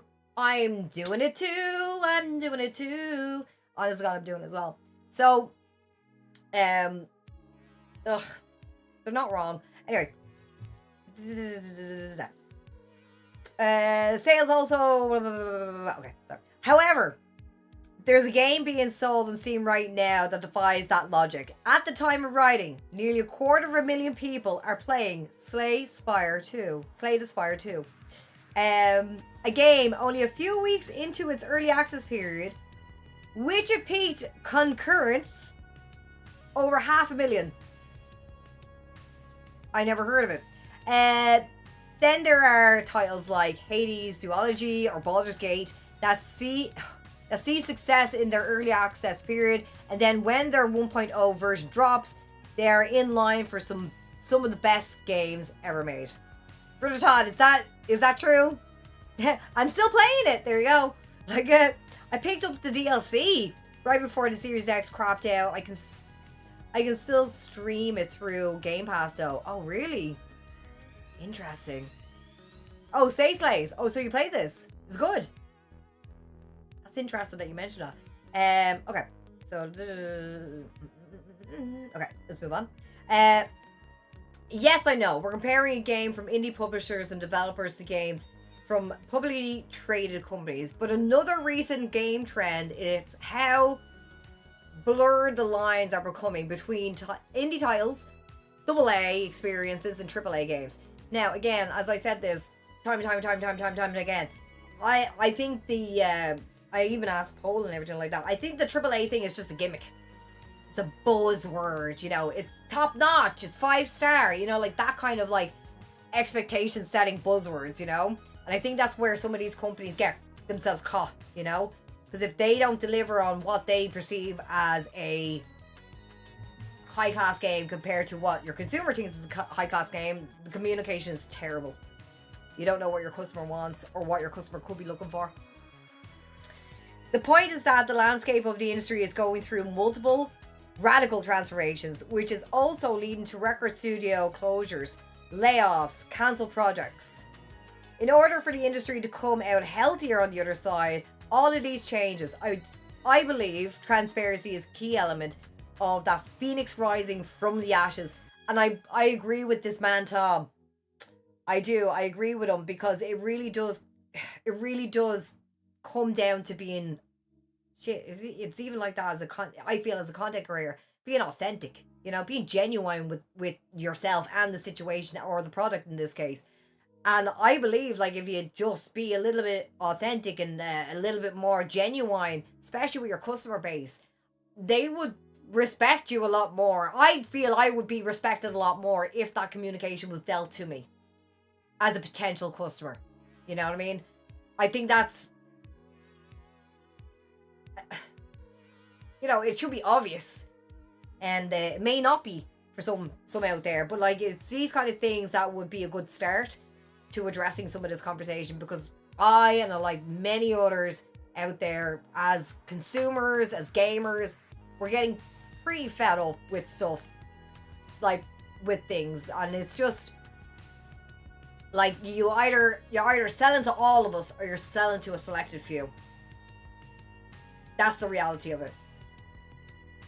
Anyway, so while I don't think these games simply calling themselves early access would have a magic wand and make the troubles of the industry disappear, I do think it's one improvement that could be made in tandem with others to bring some stability back. And again, I use Cult of the Lamb as a good example. When I bought, Jesus Christ, I bought the game twice. You know what I mean? I have the DLCs at this point. No, I didn't buy it twice. I got it gifted to me. On Nintendo, and I bought it on Steam because I loved it that much. I bought it on 2 consoles. And the one thing again, and I keep saying this, is when I got the game and you go into the about information, they have a roadmap and they told us exactly what they were working on. And again, it wasn't a case like it's going to be this day and that day. It wasn't like definite. There wasn't definite. It was to be announced, right? It was going to be confirmed. But it was something, and I was like, I like this because I'm being told where their ideas are next. Now, whether that's going to happen or not is why they have to be confirmed, because they haven't confirmed anything yet. This is what potentially we're working on. Things can change. Like, it's just the way, I guess, way the industry can go, I guess, in a way. But I do feel like that would be a lot helpful. You going back to work, darling? It's still on. I'll fire back. If not, I will catch you all in the cord. Peace, baby. Be good at work. I'd love a AAA game to be under 25 smackaroos. Yeah. Under 25 slapperoos would be fantastic. They won't. No balls. No balls. You won't do it. You gotta wait till sales. But like, that's the thing as well when we're talking about like Arc Raiders and the price of that coming out and Marathon and all that stuff. These games are like €40 games. Like, €40 game of Arc Raiders. Like, and the amount of hours I put into it, I don't know how many hours I put into it, but I think I put in a fair few. Not a lot, but a fair few hours. But there's a lot more people out there that spend a lot more time in that game. 2,000 hours, 4,000 hours, whatever it is. Right? They spend a lot of time in that game, in and out of the game, all around the game. They're probably a connoisseur or savant of the game. Who knows, right? But they're so into the game that like that €40, like that's how I look at the product. Like if I'm paying for a game that has a story in it, and it's a story that I'm following along, like I don't know, okay, give me an example. Good example. Breath of the Wild, right? How much was that game when it was released? I think it was like $69.99, maybe $59.99. I'll Google it just to be sure. But the amount of hours that you would get in that game, the storyline, the running around, everything like that. So Breath of the Wild. How many hours to complete? So it's 50 hours for the main story, right? Which is standard gameplay, blah, blah, blah, blah. But the estimate rough amount of time, 90 to 100 hours.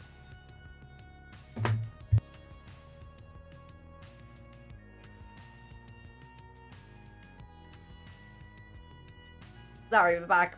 I had to cough and I had to sneeze, and then I'm like fucking myself up. Skyrim, beautiful example. Thank you, Cheese.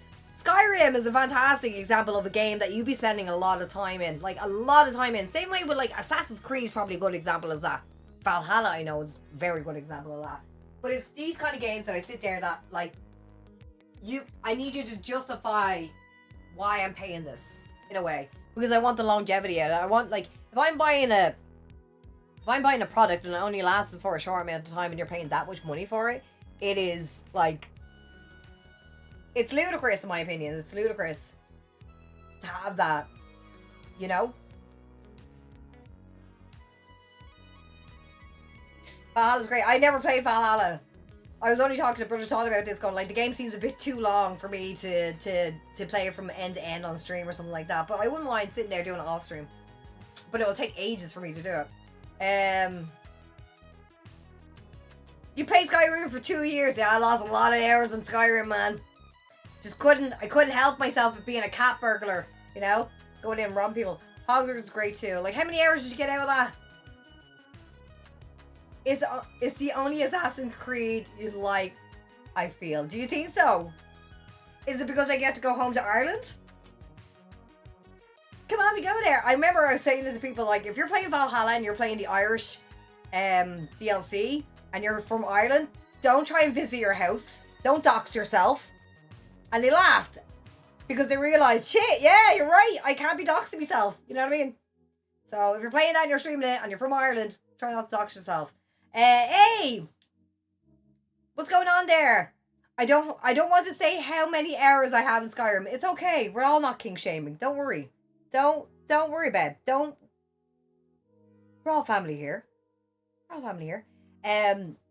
Okay. So, of course, all these games I mentioned clearly weren't expected by their development teams to be in the state that they were at launch during development. Early access was never a part of the plan, but if these studios were to look at their games honestly and then come out a few months ahead of launch and pivot that business model clearly explain exactly why they were doing so, I think there's a good chance that players would have rewarded games for such candidness. And I agree with them. Like, if they just came out, this is the crack, this is how long it could take, there may be delays, we'll keep you informed. Great! Like, that would have been good. Like, you know what I mean? Like, setting an expectation where it's realistic. Fucking fountains more better. You know what I mean? Like, huge turns. Like, I had so many hours of Mass Effect 1, 2, 3, man. It's less focus on stealth. Oh, is it? So I just go in and just be like, hacking people, is it?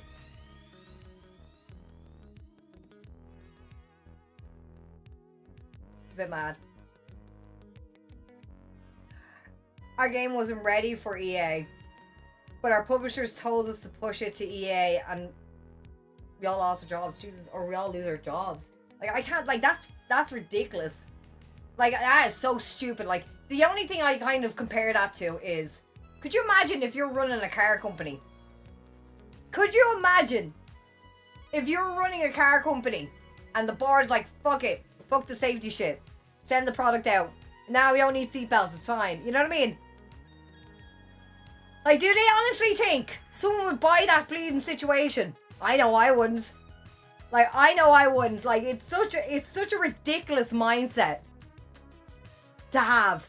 Like, a really stupid mindset to have. In my humble opinion, my 2 cents. But it's even at that, like, it's illogical. It doesn't make any, it's not it's not productive at all. Like, ever play those crafting games or survival games? The hours on that, it's, oh my god, like, if you're playing, like, not 7 Days to Die, what's the other one? DayZ, that's another one. Those games like that do exist. Okay, let me read on, blah, blah, blah. Okay, rather than offering feedback, rather than offering feedback with vitriol, they'd be offering that feedback as part of an understood, unofficial contract between themselves and the developer. And that's what I like. Be like, you're telling me this is a crack. They're like, this is a crack. I'm like, okay, cool, I'll wait. You know what I mean? Like, if they could do that. And it's all about the De Niro's. And you're trying to get a good quality game out there. You know what I mean? I'm not talking about, like, the nefarious arseholes that can't exist. I'm talking about, like, people who are genuinely putting their heart and soul into this and be like, please, please, please, wait. Please be invested in my product, whatever. Yeah. Yeah. It makes sense. Because if you spoke to me like the adult paying person that I am, maybe I can give adult patience. You know what I mean? But, like, it's a case of, like, yeah, not everybody's going to be the same. People's emotions kick off in all different ways. And not everyone can be controlled in their thoughts and their whatever, right? That's what makes it so special and makes it so unique and so different. You know what I mean? That's not necessarily a bad thing either, right? The one thing we all kind of agree as people is we don't like being fucking pandered or brushed off or basically lied at, you know what I mean? Like, this kind of stuff. So, like, especially when you're buying something, because our money, and I know a lot of people may not think this, our money, our buying power is very strong in negotiating a lot of stuff in the industry. Be it this, be it beauty, be it whatever, right? Your money, your buying power can change a lot of things. A lot of things. Like, do you remember, actually, I'll give you a good example. And again, it's my own 2 cents, my own opinion from my perspective, from what I see and learned. When Xbox changed their subscription plan, and everyone's like, well, fuck this, I'm cancelling. And then all of a sudden it's like, oh, there's all these convoluted ways on how to cancel your, no, I can't cancel the button, the cancel button's not working, all this shit that are going on. Do you know what I mean? Like, it's crazy. Anyway, we gotta keep reading. Okay, let me read down. Early access, understood, painful points, okay. Cool, okay. It goes without saying that I fully expect more games to come out in similar ways to how Crimson Desert, Starfield, No Man's Sky, Cyberpunk 2077, many other titles with troubled releases have launched. We have an entire business model designed to avoid these unfortunate situations, and more studios should be taking advantage of it, regardless of indie or conglomerate status. Conglomerate. Try to say that with a few drinks on you. And that is the end of the article. But he does make a fantastic point, and points out something very, I would say, a little bit troubling, in my opinion. Again, my own 2 cents. To say, like, oh, I played Crimson Desert, and then they made all these changes, and now it's just a different experience. It's kind of like, that's a bit wild. Same thing with Starfield. I haven't played Starfield in ages. I didn't know there was a vehicle and all that stuff. You know, I can't remember why I stopped playing Starfield. Oh, I do remember why I stopped playing Starfield, because people wouldn't let me fucking play the game. Because everybody's an expert, and I'm like, can you please stop backseat gaming? And they're like, no, you're gonna do what I gotta do. I have all these errors in the game, and I'm sitting there going like, whoa, what the shit? Anyway, that's a different story for a different tale. But anyway, it is interesting to see it, like, if they're talking about Cyberpunk, how it launched, how it ended up, like, resulting in what it did. You know what I mean? Use left stick to move, Tink. What? What do you mean people won't let you play the game? I thought you were the commander of the stream. I am the commander of the stream. I'll explain it to you, right? So ages and ages and ages ago. I'm not going to pull out names. I'm not going to do any of that shit. Ages and ages and ages ago, right? I was playing Fallout 76 and I was between Starfield and Fallout 76, right? And Fallout 76, I think it was the Atlantic City update, had issues in it. And like, it just wasn't working. It was broken. And backseat. Oh, use left stick to move. God damn it, brother. I don't even realize that now. Stop being an arse. Anyway, good. Anyway, but what happened was, cheese. I was debating whether I should jump on the Starfield or not and stream that, and I was like hemming and hawing about it because I was like, oh well, like, you know, at the moment Atlantic City on Fallout's having any issues, but there's some known issue at the time. I can't remember what it was because I found an article and I was reading. I was like, I don't want to fall into a situation where I'm restarting the game or whatever it is. Because again, like, I'm live streaming this. It's not me being like, you know, normally playing on my own, having no worries of anything else. But it was that kind of case. And what happened was, when I said, okay, well, I'm going to change my mind. I'm actually not going to do Starfield. Someone kicked off, right? And then it was the whole, like, basically I was saying, like, I'm going to play what I want to play. I just don't feel comfortable about playing that. It was something along the lines of that. Try to paraphrase as best I can from what I remember. But long and short end of it, the person was just not happy about it. And they were explaining to not only me, but everyone else, I guess, in a way, of how many hours they have in the game. They've this many hours, this much experience, and what I was saying is not really happening, or whatever it was. But it was very, what's the word? Out of nowhere, really. It was really like, it was real boisterous. It was real like, no, you should play this. I have this many hours, and you know, I know better, like, of this, and I have this, whatever, you know, that kind of like, that experience. And like, that's not like the first time I've had someone do something similar like that, where they get really fucking like, you are right in the head, like, and I mean this nicely, you know, like, Fallout 76 was a similar situation. Like, I was running around on my own. I was like, don't spoil anything for me. Let me make my mistakes, because it's my game, you know, I'm trying to have a laugh with it, you know. And then all of a sudden, it was like, one person was like, hey, can I join the game? And I said, no, man, like, at the moment, I'm just, like, this is what I'm doing. I'm just soloing it, just doing whatever, you know. I kept it very polite and nice. And then they sent me a message going, like, fine, have a great life, so. I'm like,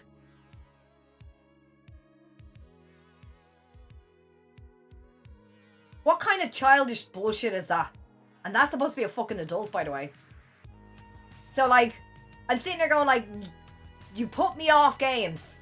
Like, some games I won't go near because everyone seems to be an expert in the backseat gamer and everything like that. And I can't stop those people, and that's all well and good. But once you start, like, not letting me have a boundary, that's where I'm like, I don't know about this. Like, the reason, yeah, Brother Todd can't do the Division 2 anymore. It nearly happened to me as well. I haven't touched Division 2 in a while, but yeah, it happened in Division 2 as well. It got to the point where it was just like I fucking can't. You know what I mean? I just can't anymore. I can't do it. Because, like, and that's a lot of other games out there that I probably won't go near as well. I won't mention them for reasons, and I won't go near them because of, like, if I was to do, like, a collaboration with someone, for example, who's like this, that person will have an awful time having to explain everything to me, even if I didn't ask. Right? That's how, like, well, do you know how to do this? This is how you do this. Let me show you how to do this, and this is how you do this. And I'm like, okay, cool. Can I just figure out? No, you're gonna do it wrong. You gotta do it the way I want to do it. It sounds like, it almost sounds like little girls at a play date trying to figure out who the fuck has the doll and the storyline of the play date. You gotta do what I want to do because this is what I want to do. Like, that kind of weird. And I can't do it. I can't do it because I'm sitting there going, like, you can't give me any room to make my own mistakes because you have to know better than me. And I like, and it's happened with other games as well. GTA Online, loads of other games that I can't go near at all because people be putting me off. And the thing is that I'll have people jump into my game, and I'll be like trying to be, you know, I just want to play the game with people and have a good time. But then it's a case of like, oh, I have to hold your hand. You haven't an idea. And I'm like sitting there going like, what the fuck is this? You know what I mean? Like, it's so weird. It's very, very weird. You need better bouncers. I need to stop playing with people. That's essentially it. Or I go into a game and I don't invite anyone. That's what I have to do. Sometimes. You know what I mean? Because in my head, I get overwhelmed. I have ADHD. I get, you know, everything gets just heavier and heavier. It's just too much. And then I'm just like, oh, I can't do this. You'll see, like, you can tell when I'm getting overwhelmed is from me yawning. If I start yawning, and you can see me, I'm just start yawning. I'm not tired. Like, I'm not physically tired in that case. Like, I'm physically up and I'm kind of wobbling around or whatever. But I'm yawning. Just too much. But it's just a weird thing. Sorry, let me read up. I personally love watching people make mistakes in games. I've worked on it as long as wasn't something like, oh shit, that wasn't supposed to happen. Yeah, I suppose, yeah. But like, it's also a case of like, you know, if somebody's playing a game, it would be nice to let them play the game. Like, unless, like, the way I roll, the way I like to think I'm putting it out there, and I hope I'm setting the expectation right every time, is that, like, I don't want any backseat gaming. I'm happy to ask questions, and you can chime in. But you gotta let me ask the fucking questions, dude. Like, if I'm going up to start a puzzle in a brand new game, right? Indiana Jones is a great example for the Todd, right? If I'm going into a puzzle in Indiana Jones and I have to do, like, some kind of, like, learn the code or get the code book or whatever it is, right? To unlock something special. And I'm going through that process. Right? And I get it. The chat will be going. I'll try and ignore that chat. That's no problem at all. Right? But then I want to be able to be like, ah, shit, I don't know what I'm doing. Can I ask a question to someone out there? And then they have to chime in. But when you see like a chat where the one person is, this is what you do, this is what you do next, and then that's what you do, and then you're not, and you're sitting there going like, it's great that you're talking to chat, but like, this is unnecessary. Like, I want to interact and talk with you. If you want to hold my hand, I want my hand to be held. I'll ask. You know what I mean? So it's a weird situation, I guess. I'm very forgiving until she says so. Yeah, that's it. I'm wild too. I have be yourself, right? Like, but at the end of the day, it's just kind of like, it's not just about me or anything like that. I'm just kind of looking at it from everyone else's perspective. Doesn't matter if it's a game. It's all about boundaries. You know what I mean? Bit of respect with one another. And like, and you can be forgiven as well. Do you know what I mean? Sometimes people get eager. I'm not like fully like, get to you. Like, I'm not going to do that. But if I have to say, hey man, could you just lay off or whatever, time out. Like, if they're going to just keep going, I'm like, I'm just going to time you out now because clearly you don't know how to fucking follow direction. All right, I love you, timed out. You know what I mean? Like, just give me a second. Like, what else can you do? Like, honestly, like, but I try my best, and I think that's worth it. Yeah, that's all we can do. That's all we can do. Entire wall of hand holding. It's intriguing, to say the least. It's intriguing, to say the least. Anyway, we'll move on to the next story, shall we? Okay. It's very green. For those who don't know, Cameo partners with TikTok to boost popularity. So what is happening with this? I don't know if anyone uses Cameo. I think we use Cameo once for Haas. For Hasselhoff to send her an L message for her birthday. That was great crack. Anyway, in an effort to regain its popularity, celebrity greeting app Cameo launched a new TikTok integration that allows US creators to offer personalized Cameo videos directly to their fans through the short form video app. What's Cameo? So Cameo's it's like a video request app, right? So you go on and all of these celebrities do it. Like all of these, you can have shit. Like, I'll go on to Cameo. I have to show you it. If you don't know what Cameo is, we'll go through it together, right? Shit. Cameo.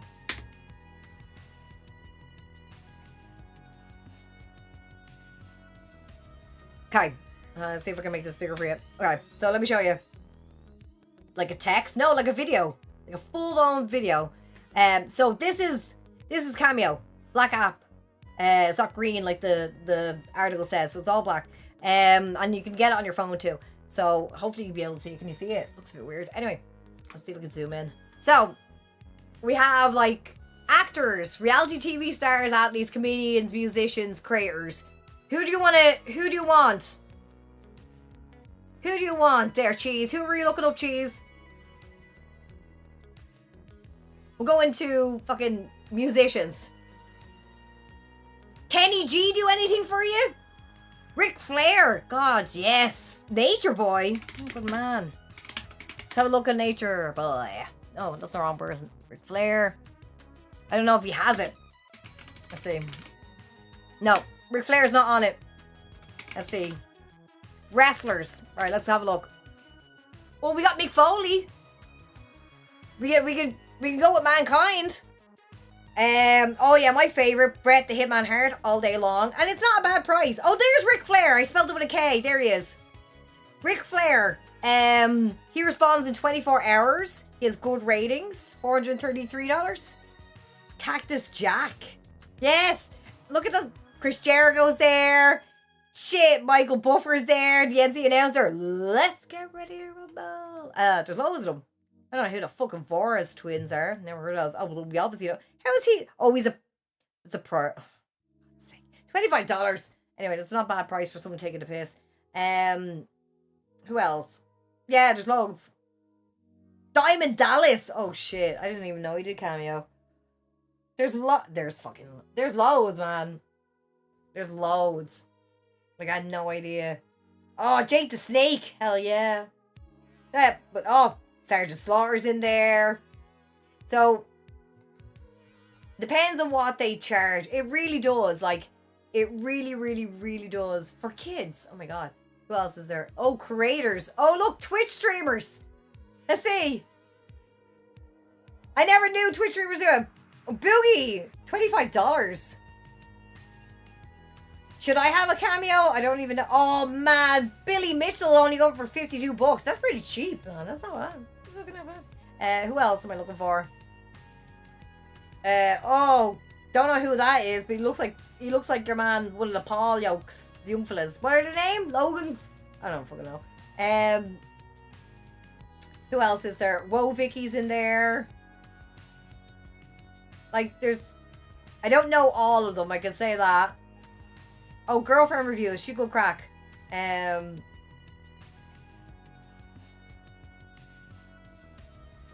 Oh, Amherst goes in for $346. Oh, that's cheap. There you go. Like, there, like, I didn't know they did creators. It's kind of mad when you think about that. Gamers. Let's see who we got. Wait, can I don't want that. Oh, are these same? Oh, they're the same people. Okay. Right. So, we got YouTubers. We got whatever. You know what I mean? Let's see who else do we have? What other category are we looking at? Furry. I don't know if I want to click on that. Ah, boo! Bullshit. Anyway. So yeah, that's it. Oh no, there's Chuck Norris! No! No, it just filters, that's why.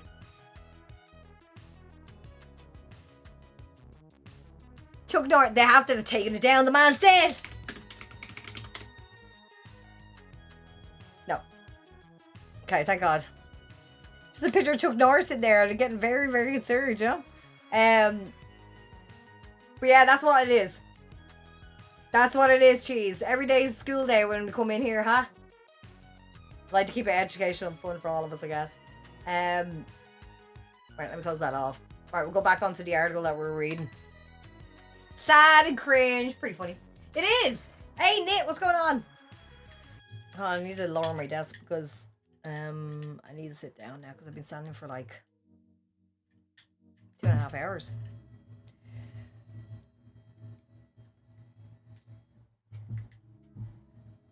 There we go.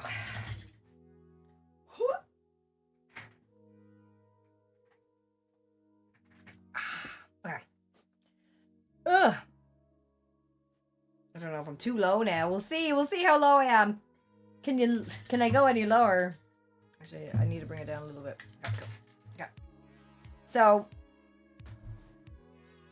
let me just get myself comfortable. Shall we talk? Shall we talk? So, Cameo partners with TikTok to boost popularity, okay? They gotta boost that popularity. Unless, like, Cameo is, like, dying. It's interesting that they're looking at putting an integration into it as well. That makes more sense because, like, the TikTok shop and shit like that. I wanted to get people's 2 cents over in the States, so, like, especially if you're on, like, US TikTok, like, and you're a creator, like, have you seen any kind of real difference in your own stuff? Or, like, there hasn't been a difference, nothing's really changed, everything is the same? You know? Let me know. I am, honestly, nosy. Okay, in an effort to regain its popularity, celebrity greeting app Cameo launched a new integrated TikTok feature that allows US creators to offer personalized Cameo videos directly to their fans through the short form video app, as I read earlier, okay? The new partnership aims to create... Oh, sorry. The new partnership aims to help creators increase their earnings while simplifying the process for fans to request Cameo videos. Creators can now sign up to provide personalized message with TikTok, making it easier for their followers to access this offering right alongside the content they are already engaged with. For those creators already on Cameo, the integration helps them reach a broader audience. Now, like, what's to stop someone from doing that kind of feature for OnlyFans? Obviously enough, like, they wouldn't be able to do it through TikTok or what have you, but just in, like, I'm just trying to think of the money potential of the integration that would be if TikTok was not so sensitive. But again, I like to be the devil's advocate with this. I like to think outside the box and like, oh, what if they did? Anyway, so anyway, okay, so does it give us a, okay, so it gives us the feature here, but it doesn't show you at all, okay? Very closely. So yeah, basically you see your favorite creator, you go into their profile, it'll have, like, you know, if you want to request your Cameo video, and then you fill out a form, and then you put the payment in, and then the message gets received. Pretty straightforward. The integration is a smart move for Cameo as to capitalize on millions of creators on TikTok and their extensive fan base.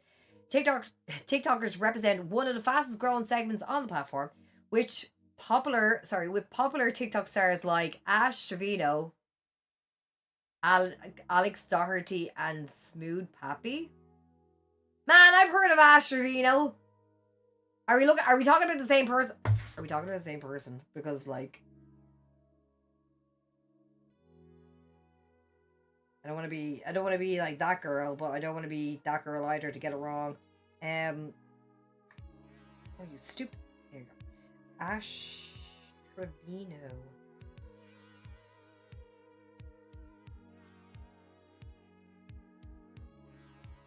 Yeah, it is her. Yeah. She's known as Prison Wife.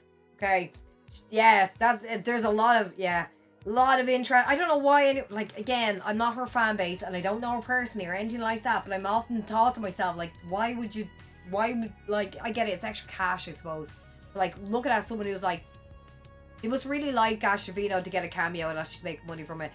Not trying to yuck her yum, just respecting the hustle. I'm just kind of like, it's a bit mad. Anyway, Prison Wife, yeah, there's a whole thing. There's a whole gossip that I watch. I watch a lot of gossip.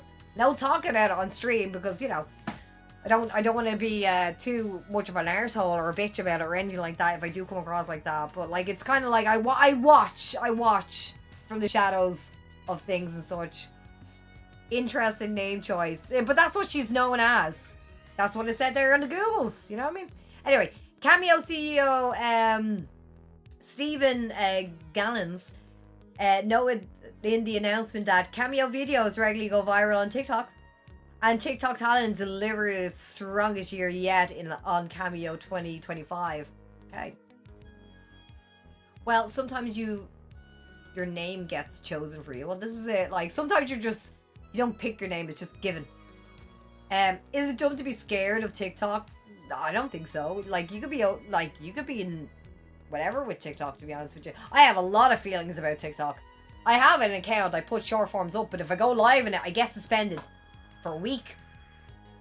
I've already had it happen twice. Like, it's so ridiculous. I'm like, this is ridiculous. And when I reach out to them and be like, hey, can you let me know what exactly I've done so I can avoid it in the future? Fucking automated message replies. It looked like AI was replying to me. I had to repeat myself 7 times. I said, you know what? It's grand. I'll take the week. Anyway. So, Cameo was once valued at $1 billion during the peak of the COVID-19 pandemic, providing fans with an opportunity to connect with their favorite celebrities through personalized video messages. However, the company experienced a significant downturn in 2024, witnessing a valuation drop of over 90%. That is dismal. It has also struggled to meet its financial obligations, including a hefty $600,000 fine imposed by the Federal Trade Commission in an attempt to regain attention last year.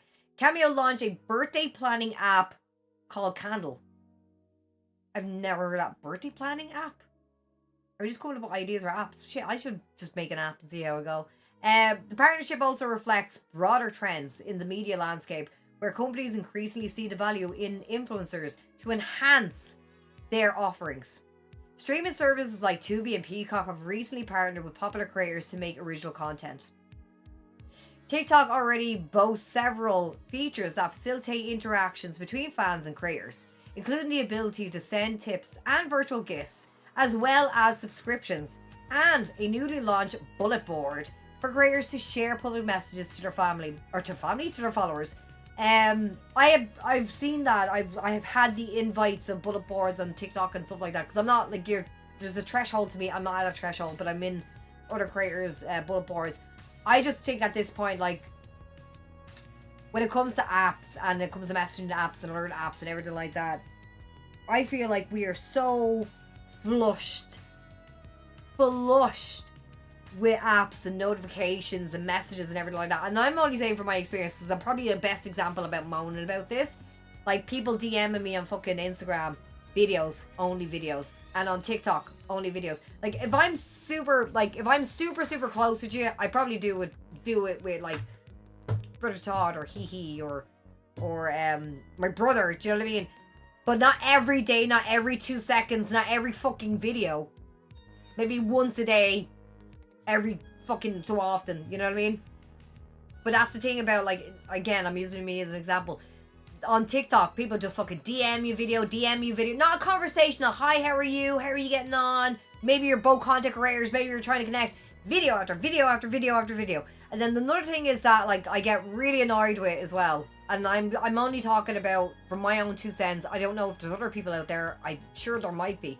Is that, like, if people who send their I'm live on a DM to everyone in their contact list on on TikTok. I've seen that now getting popular on my DMs. That, like, people are like, oh yeah, by the way, I'm live on TikTok, and it'll be like sent into the DM part of TikTok, and I have no idea how to turn off the DMs on TikTok. It drives me bananas.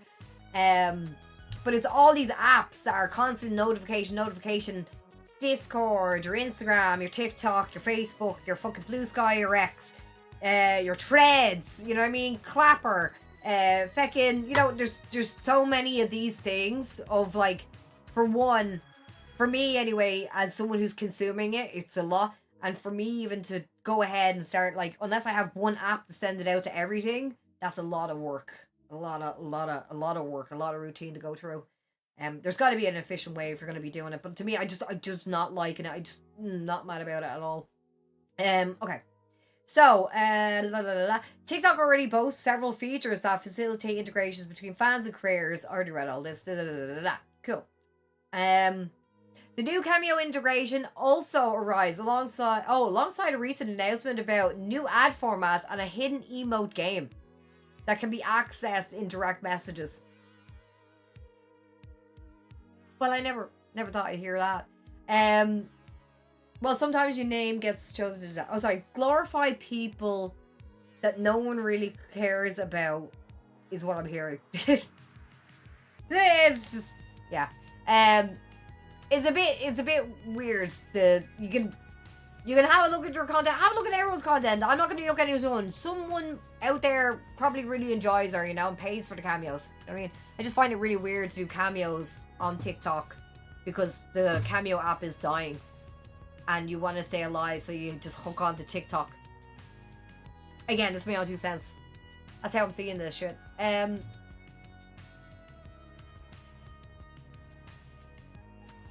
90% downfall is pretty bad, right? Pretty bad. It's pretty bad. It's dismal. It's dismal, man. Alright. You ready for another story that's going to be like, what? For those out there, that's probably going to be like into this IP. It's not pre-2024 anymore. No, it is not. It is not. You ready? You ready for this? Last of Us Online dev says it was around 80% complete before its soul-crushing cancellation. Let's dive into it. This is coming in from Kotaku. By the way, on YouTube, I have linked all of the articles that I'm reading. So if you want to have a look and read it yourself, it is there. Make sure you check it out. These are great, the lads are covered. The games director sat down with an interview in which he talked about his career and the soul-crushing cancellation. Piece comes in from Kenneth Shepard. Ooh, Naughty Dog. It's been just under 3 years since Naughty Dog announced it was cancelling a planned Last of Us multiplayer game in order to redirect resources to its signature single-player narrative games, including the upcoming PlayStation 5 game Intergalactic, the Heretic Prophet. From the sound of it, the multiplayer game was in late stages of development when the studio pulled the plug. Right, let's go on. Oh my god, how do I say your name? Benit Agwell? The director on the project, who has since left Naughty Dog, moved to Japan to found a new studio, sat down with a lengthy interview with Lance E. Lee to talk about his life and career. When the topic of Last of Us Online came up, Agwell, is it Agarwell? Am I saying that? Jerwell? Let me know. I'm just gonna call him I'm gonna call him A. A revealed I can't speak today. A revealed that the game was about 80% complete before it was cancelled, which is like, that ruins me to think about. It's like, oh, I'm not a big Last of Us player, but my god, I enjoyed it. I remember Uni bought me the game just to see how I react. And it was something, you know. You're talking more inflation terms. Oh yeah. Sorry. Anyway, so okay, so let's scroll down. So that's the full interview there. Again, the link is on the description in thingy. Ayers also gave some insight into Sony's misguided live service pivot, which he says the company started pushing around 2020 at the beginning of COVID-19 pandemic, as online games became a way for people to connect with their friends while quarantined in their home. As restrictions have loosened in the years that follow, people aren't playing online games as much as they were, and as such, all that investment into forever games was pulled back. The combination of that and weighing of Naughty Dog's eternal resource led to the Last of Us Online cancellation. Okay, I think this is a quote from him. God, I hate these fucking ads. Go away. Basically, at one point a decision had to be made. Okay, make this game, or make the next game that Neil Druckmann was directing, the president of the company. And so, kind of naturally, you can understand what happened there. They had to pick the game that was kind of the bread and butter of the studio, rather than this experimental game that I was working on, that I believe was going to be really big. But unfortunately, couldn't see the light of day. That was a devastating moment for me because I spent 7 years working on that game, and it was soul crushing. I remember honestly finding out that it was getting cancelled 24 hours before it was announced to the public. That's how I found out about the game getting cancelled. It was an unfortunate, and they had to do that because they had control of the messaging. That's devastating to hear. For now, Naughty Dog is working on Intergalactic. But Druckmann keeps teasing that there is more Last of Us coming down the line. It's been 6 years since The Last of Us Part 2, which is nearly as long as it was between the first and the second game. I wouldn't be surprised if we don't see the hypothetical Last of Us 3 until sometime in 2030 on a PlayStation 6. He is very fucking optimistic with that idea, in my opinion. Like I think it could have been big. I think Last of Us could have been big as an online game. Like, from what I've seen with people playing Dying Light, for example, and what was the other one as well? There's plenty of them. But, like, I say it could have been easily making hand over fist money easily. Because there was a... Shit, man. Like, especially with the TV show, like, there was a lot of people gearing up for it.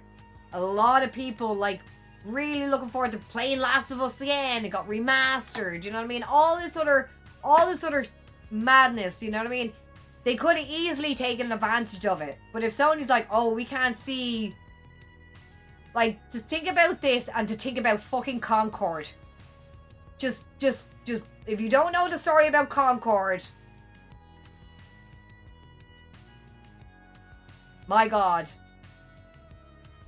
Didn't the first game have multiplayer? I don't think it did. Last of Us, I don't think it had multiplayer at all. It was a single player game. Super Dave. Last of Us would have been huge with the show too. Yeah, it would have been huge. They would have gotten something out of it, you know what I mean? You haven't seen a Concord in like 20 years. Not the plane, the game, babe. Did you ever hear the game? Grizzle, welcome back. How are you? Oh, let me have a look here. I'll get on the Googies. Get on the Googies.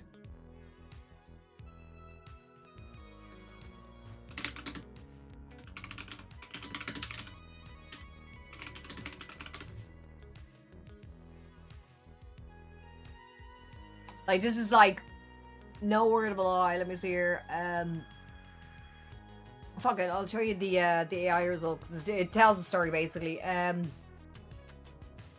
So, Concord was taken offline and refunded on September 6, 2024, just 2 weeks after its August 23rd, 2024 launch, due to extremely low player numbers and poor sales. Sony shut down the game, removed it from sales, and eventually closed the developer. Firewalk Studios. After the hero shooter failed to gain traction against competitors. Like, that's an example for you. That's an example for you. Sony thought that Concord would probably do best over Last of Us. Or, I don't know what the conversation could have been. They could have had a conversation be like, well, Concord didn't do well, we'll cancel this. You know what I mean? Feels like something just got released, yeah. Resident Evil came out, yeah. Sad about Concord. Like, it's... Yeah, but this is what I'm talking about when it comes to these kind of conversations. Like, when we're talking about, like, developers spending all of their time and effort. You know what I mean? And, they're like, God bless them, soul-crushing work. Only to have, like, you're 80% there. 80%. You spent 7 years on the project. 7. Almost done. Almost done. To only be told that, like, yeah, I don't think it's going to do well. Are you alright in the head? I like, honestly, like, it doesn't make any sense. It doesn't make any sense to do that. At all. Like, it kind of breaks my heart. I can't imagine what it'd be like, to be honest with you. Can't imagine it. Let's go on to another sad story. So, for those who are not familiar, do you remember Rec Room? So, it was a social gaming platform. It's kind of like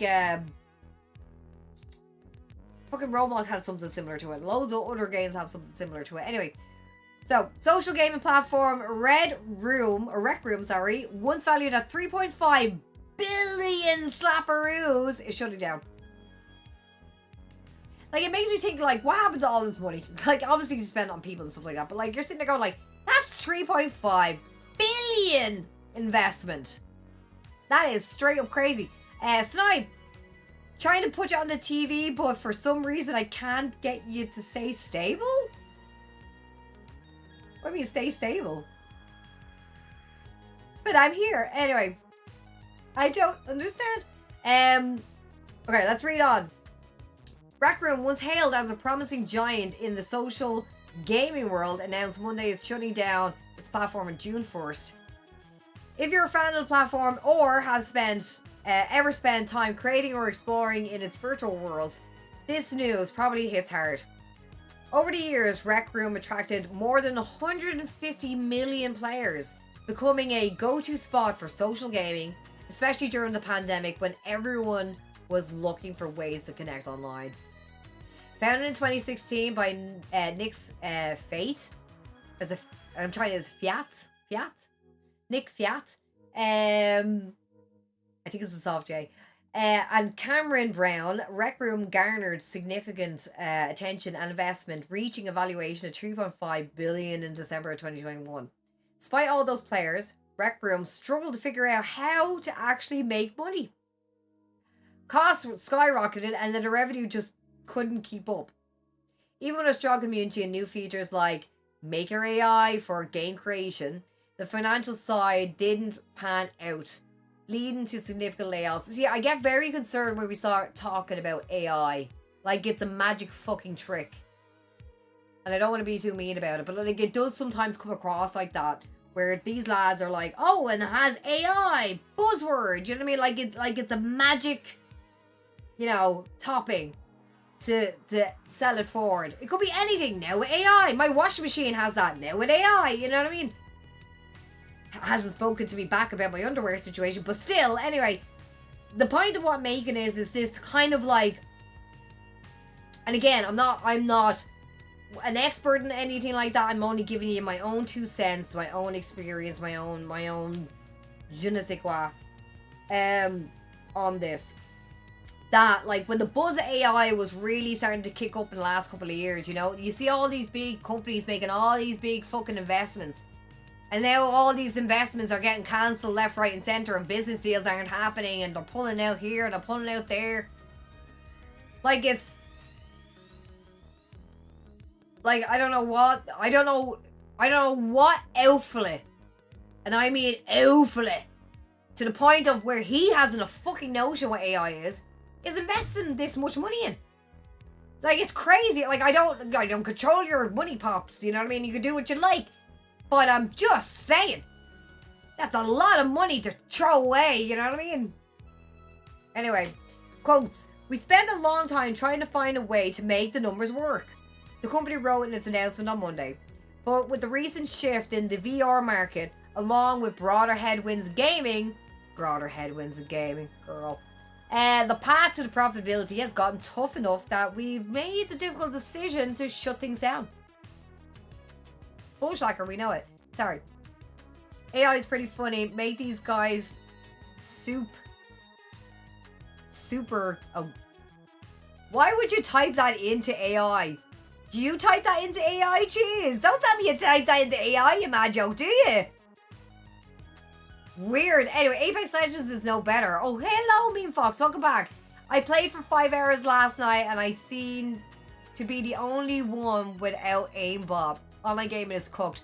Stop. We could dive into this topic all day long. I have so many things to talk about when it comes to the likes of aimbot, different applications, Frozen or whatever it's these stuff. I have so much, like, I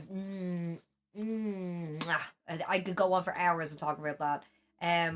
They did a Steve Millen. Who's Steve Miller? Who? Steve Miller. Oh, Cronus then. That's it. Yeah, thank you, Gabby. You just said, lol, you just say to random strangers and point your phone at them and say, computer, make these people and horny, and it's fucking hilarious. I'm really, really confused.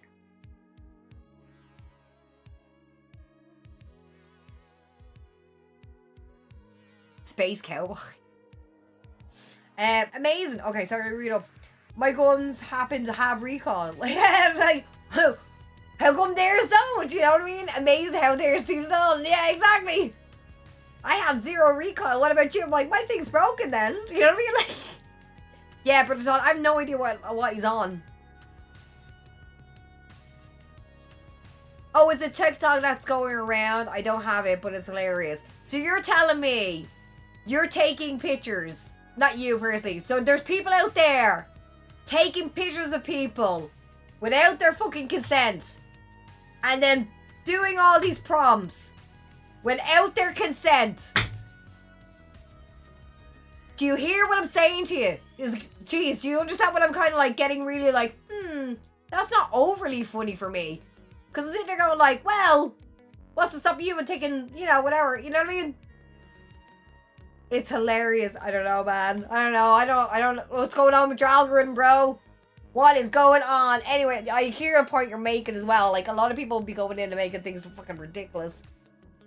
Anyway. Jeez, you keep typing in the same message over and over. Me and Brother Todd can see it. No one else can. Because of what you're writing. Because Twitch is like, nah, bro. You ain't chatting like this. Oh, let me read up there, Meme Fox. I logged on to play one game, and yep, one guy in the lobby is getting 22 kills when everyone is getting 2. So yeah, gaming is cooked. Well, not fully. Let's hang on for a second. Let's all not jump off the ship just yet, right? Hang on. That could be in the case of some FPSs, right? We could all say that for sure. I hear you barking, big baby, right? Listen to me. Sweetness. I totally get what you're saying as well. Because of these people, you know what it is. You know what it is. You know why they cheat? You know why they cheat? Because they're too fucking insecure to admit that they're not great at the game. That's why. Because they want to have clips, right? Meme Fox. They want to have clips that they can share on TikTok to make themselves all look great and everything like that. Not take any of the effort of actually honing their skill. At all. At all. So, like, when you, like, for example, and I'm not going to name names, and I'm not going to name tournaments, and I'm not going to name IPs, but there has been situations where you would watch a content creator from their setup, and then you put them into an arena, and it feels like, oh, my controller's broken. There must be something wrong with my controller. I'm not making accusations at all. At all. But it's very night and day. You know what I mean? You know what I mean? With these kind of situations. I say put them in an arena. My whole thing is put them in an arena. Give them a controller. If you're so good to get your 22 kills, I want you to try and reproduce it here live in front of a couple of hundred people. Go. Like, that's... Because it's if they are truly cheating, hypothetically, if that's the case, because I'm not going to make accusations of people saying, like, you're cheating and he's definitely cheating. Blah, blah, blah. Not at all, right? But to say, like, out there and say, like, you are great at this game and how brilliant you are at this game, only to know that you're lying to everyone, including yourself, is very insecure and very, very sad. Because if you're willing to lie about this petty little thing, because it is a small thing, but a big, big thing if you start going into tournaments and you start getting money, meme, you know what I mean? And you're playing through, like, you know, fraudulent means, you can get done for that. That's not a case of a slap in the wrist and you're banned from the game. You can actually get legally done for that. You can get done for that because it's exploiting the game for monetary gain. And that is not allowed.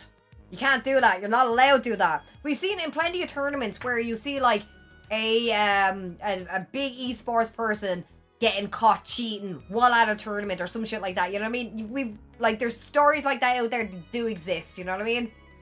But it's just, I hear what you're saying. I hear what you're saying, meme. Anyway, need to keep reading on. It's all out of money and not skill. That's it. It is. Jeez, it absolutely is. It's validation, Cappy. Absolutely. Absolutely. So, like, this is what I'm saying to you. Like, they would be hard fall if they got, like, it's not a case of, like, oh, if they got caught, they'd be banned from the game or whatever. There's so many other implications in it. It's also, what about your Twitch account or your YouTube account or TikTok account? Maybe you get suspended, maybe you don't. But the trust that you made with your audience is fucked. That's it, it's gone. Right? They're not going to resubscribe to you. They're not going to say, I watch this person, I love their clips and I share it all with my friends. They're not going to do any of that. They're not going to have anything to do with that. They don't get near filth. They won't get near it because it's like, it's almost like a repellent. I've seen it in some videos and some games across the board. Andy that I watch on YouTube is very good. He's done these kind of testing things that he would jump into a game, maybe with a group of other lads, and then one lad would be like, oh, admitting the fact that he has aimbot and all this other shit in like Call of Duty or whatever, right? And like you can hear on the other guys going like, you know what, man, I'm not playing with you. I'm heading out. I can't be seen with you cheating in my game because I don't want to get banned. I'm playing this game genuinely. You're being a prick. Like, why are you cheating? You know, it's one of these things. It's a kind of thing meme that I kind of stand up and give out about every time. Like, I don't use a rangefinder on my rifle. I did not train myself in that game that way. I use an OEM controller for Battlefield.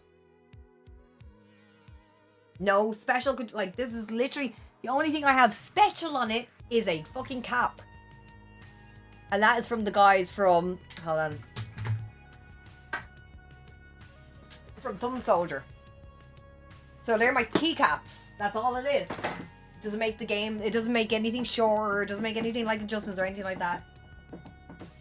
It doesn't do anything like that. So, like, from an OEM controller, and I have no problem sitting there honing in, because at the end of the day, like, I don't want anyone to accuse me of fucking aimbotting. I earned my spot. I know I did earn my spot.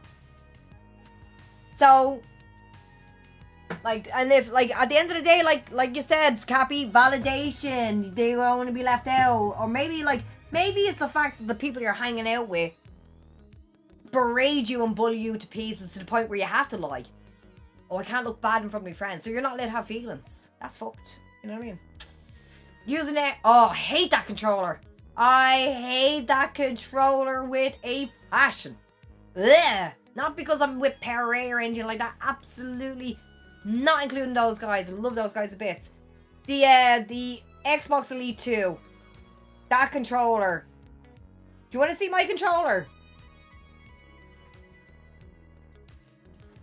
If I can find it. Should be here anyway.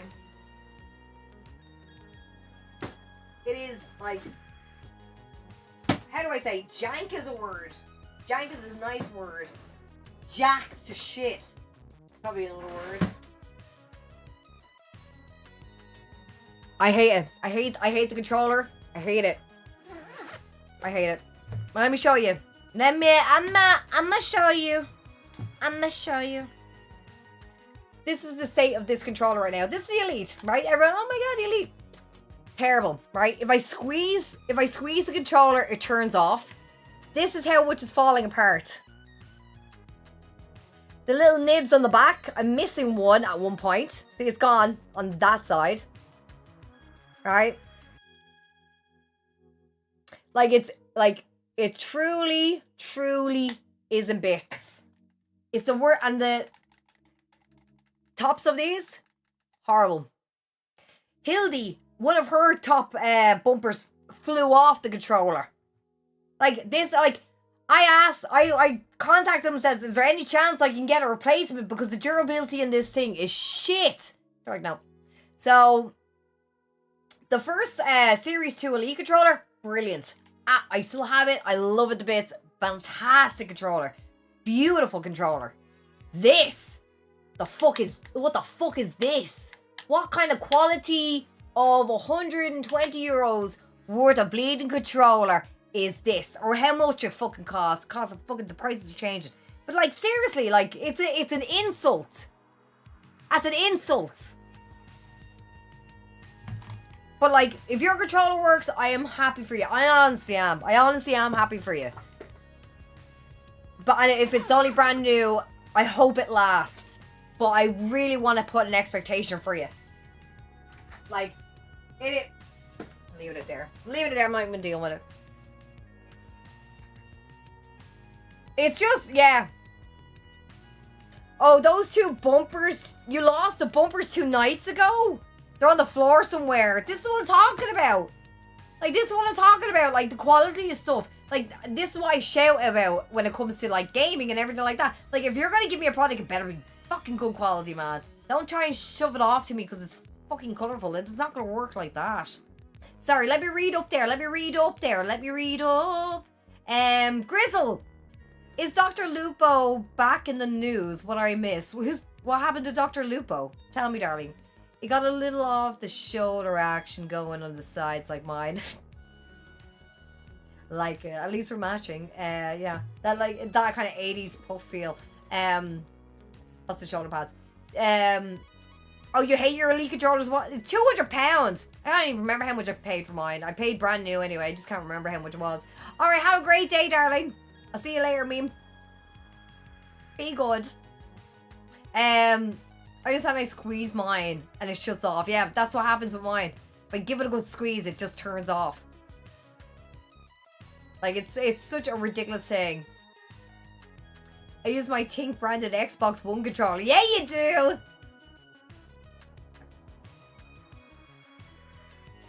Very excited. But then the stuff broke 5 months ago and I switched to Razer. Oh, snipe, no way. Logic Mouse doesn't have that problem. Ah, Grizzle, you're like keyboard and mouse people don't suffer that. Wasn't it nice to be you, isn't it? So nice. So nice to be Grizzle. He's like, all this PC and mice action. Only good sir, welcome back.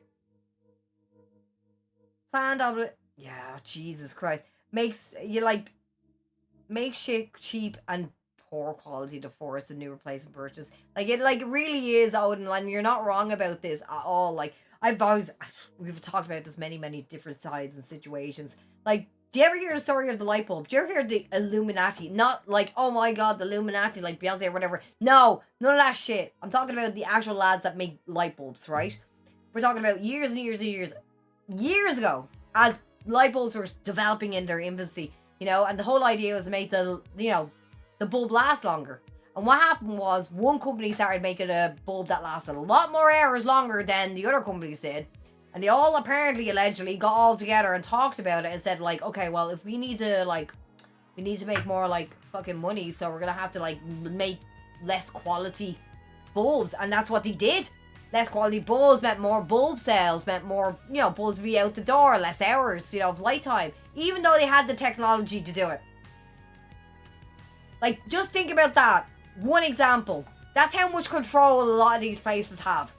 They can make a change to a product and not give you a full heads up at all. Like, we even talk about this in food. Do you remember, like, shrinkflation? Do you know what shrinkflation is? So shrinkflation is that, like, for example, say you got a box of cornflakes and it had X amount in it. You know what I mean? And then you realize after buying your cornflakes day in and day out, and you're not looking at the size, how many grams or how many ounces it has or whatever, right? You're grabbing your fucking Kellogg's all day, grab your cornflakes, and then one day you finally look at the weight and you realize, wait, it doesn't have 500 grams in here, or half a kilo. I'm not sure what it is in Freedom Books. It doesn't have so many ounces. It has less. But they're not going to advertise that to you, are they? They're not going to tell you, hey, by the way, we made our Snickers bar smaller. You know what I mean? Like, no, they're not going to do that. Nestle's not going to turn around and say that. You know what I mean? Unless there's, like, actual backlash. Like, they can get away with it. Unless there's actual backlash. You know what I mean? It's one of these things. Oh, okay, Grizzle. He was caught cheating in a chess tournament? Oh, that was ages ago. Yeah. Apparently that was ages ago. Aim assist would be nice. No shade to control people. I can't do what you do. I ended up turning off aim assist. I think I have it off on the... I'm not sure actually do I have it off on Battlefield 6 because I changed the settings on one version to another version and they seem to sync up some weird way. Anyway, it doesn't matter. I'll have a look at those. Good shout. Because I'm not overly fond about aim assist if I'm sniping because say for example, if I'm trying to aim at someone like really far away, like someone way back here, like way back here, and then another guy comes out here, the aim assist will grab. It will literally grab onto the closest target instead of going like, well, I'm aiming for this guy, and you're like, you know. So it's shit in my opinion. But anyway, yeah, the controllers is cheaper than a Scuff, an Elite, and has to be plugged in. But who cares? It only uses once every in a while. Well, like if you have the quality of the controller, it's grand. Shrinkflation, yeah. Same box, more air, small print. There you go. Oh, it's a real thing. Yeah. Absolutely, it's a real thing. Like you. For those out there that was like, now that you mention it, Tink, you know what I mean? Like, have a look around yourself, clock it, because like it happened mostly around the pandemic time. You know what I mean? Like, because people are like, oh, prices are gonna get even higher because supply shortages, and the Suez Canal got blocked by a boat. You know, remember all that shit, all that crap, and they were like, these companies were just looking to stretch shit out. Toilet paper got stretched out. You know what I mean? So it's nothing to scoff on. It's crazy anyway.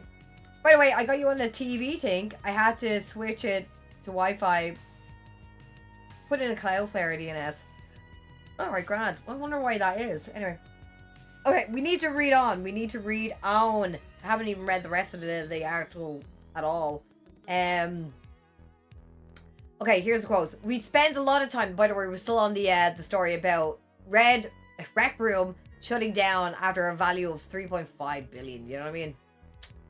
Well, at least it's not my money. Anyway, we spent a long time trying to find a way to make the numbers work. The company wrote in its announcement on Monday, but with a recent shift in the VR market along broader headwinds in gaming, the path to profitability has gotten tough enough that we've made the difficult decision to shut things down.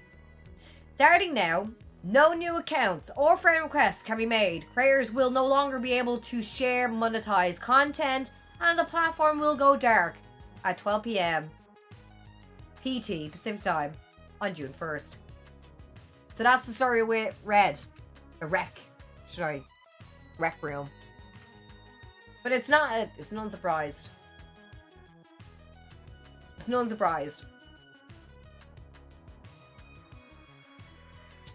Oh, Mark, you're still here. I'm late. Did anyone discuss Resurgence? No. No. I think I have that towards the end. So no. You're good. Let me just see here. Ooh, this is a long article. We'll fly through it. It's an interesting article though. Okay. This is going to be interesting. Never touched Rec Room. I never touched it myself either. But apparently it made a lot of players on and around the fucking pandemic area, because it's a social gaming app, you know what I mean? Then again, every gaming app could be social nearly at this point. Right. Sorry, don't mind me. I'm still like moving myself. I have to, because if I don't, I'll hurt. So let's read on. After Peak's success, now if you're not familiar with the game Peak, you've probably seen a couple of videos around like these bobblehead people trying to get up a hill. If you haven't seen it, Google it. Okay, after Peak's success, the devs face burnout and big decisions. So this came in from Aaron, and this is coming in from fucking GameSpot. Great source. Changes often leave indie developers balancing their own creative plans with what players expect after a hit. Success, especially sudden success, can reshape a studio's future overnight, which is like we've seen this in real time with some games. Players now expect ongoing updates, long-term support, and clear roadmaps. But even at the highest level, that model is difficult to sustain. Recent layoffs at Epic Games the company behind Fortnite, highlighted how demanding live support has become. I want to put a caveat in there for my own 2 cents, my own opinion, that they could have easily saved at least a good few of those people if Mr. Sweeney would have been so kind to help out in the way he should have. But anyway, that's my 2 cents. Why is our feet on stream? Anyway, okay, the tension between long-term vision and the player demand is becoming harder to manage. Indie teams face similar pressure without the same resources. AgroCrab, the studio behind Peak, is one such team. However, the studio's legacy didn't start with a live service title. Instead, it began with a comedic yet brutal soul like Another Crab's Treasure. The title was a commercial and crucial critical success, sorry. Elevating the studio to new heights. Which is, you know, more fee picks. Sorry. But after finishing Another Crab's Treasure back in 2024, AgroCrab's small team was exhausted. The 3-year project left everyone drained. In quotes. We were left with a lot of burnout, myself especially, because I probably crunched the hardest, studio head Nick Kahneman said at the Game Developers Conference in San Francisco. Because I was so attached to it. Yeah, the passion will get you. I know that feeling. Anyway, what came next was a shift in approach. While Another Crab's Treasure sold well enough to fund another project, the team did not want to commit to another 3 years developing cycle. Instead, AgroCrab opted for some lighter and faster. The studio met up with another studio, Landfall, to co-create a game during a month-long game jam in South Korea. According to AgroCrab, the studio came into the game jam with an idea about scouts getting lost on a remote island. Now, if you're not familiar with game jam, and you're a gamer yourself or you're a developers already know about this, but the gamers especially here, I want your homework tonight or over this weekend from Mammy, because we're going to talk about it on Monday, is to Google and to do research on what is game jam. There are some great videos out there, some ideas of people doing some mad tours and developing games on like trains and stuff like that for these kind of like themes where they do full development storms. Like, they're great. Google it. Let me know what games you've learned that's come out, right? After 3 days in South Korea and dating in the months leading up to the trip, the game jam produced the core Peak, a stamina bar that would be the player's main obstacle in climbing over a mountain. At the point, they already had they had many of the status effects like frost and poison that would have been part of the stamina bar, in quotes. By day 7, we had a working prototype, Kamen said. This was way too buggy at launch but look, we were climbing the mountain. We were understanding what the game was. We were really excited about it. AgroCrab took the core of the game they made in South Korea and refined it over the following months, taking significantly less time than the previous game. The success was immediate and overwhelming. I know, I was watching a lot of people playing it, and I think me and the girls are thinking about getting it as well. But Cameron attributed part of it to how they created the game. In quotes, "You get more shots at success for cheaper," he said.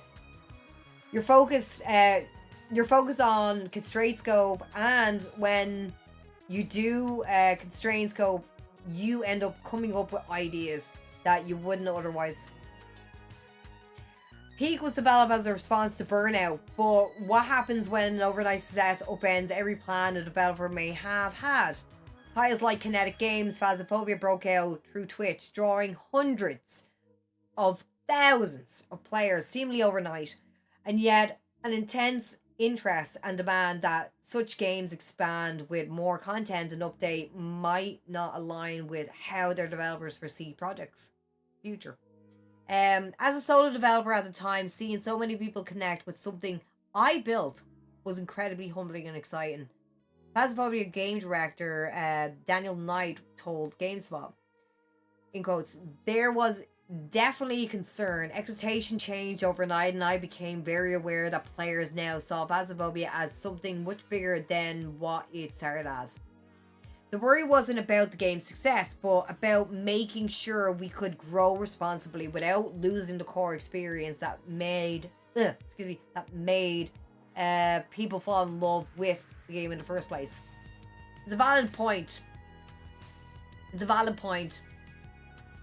Gaming flavor jam, strawberry.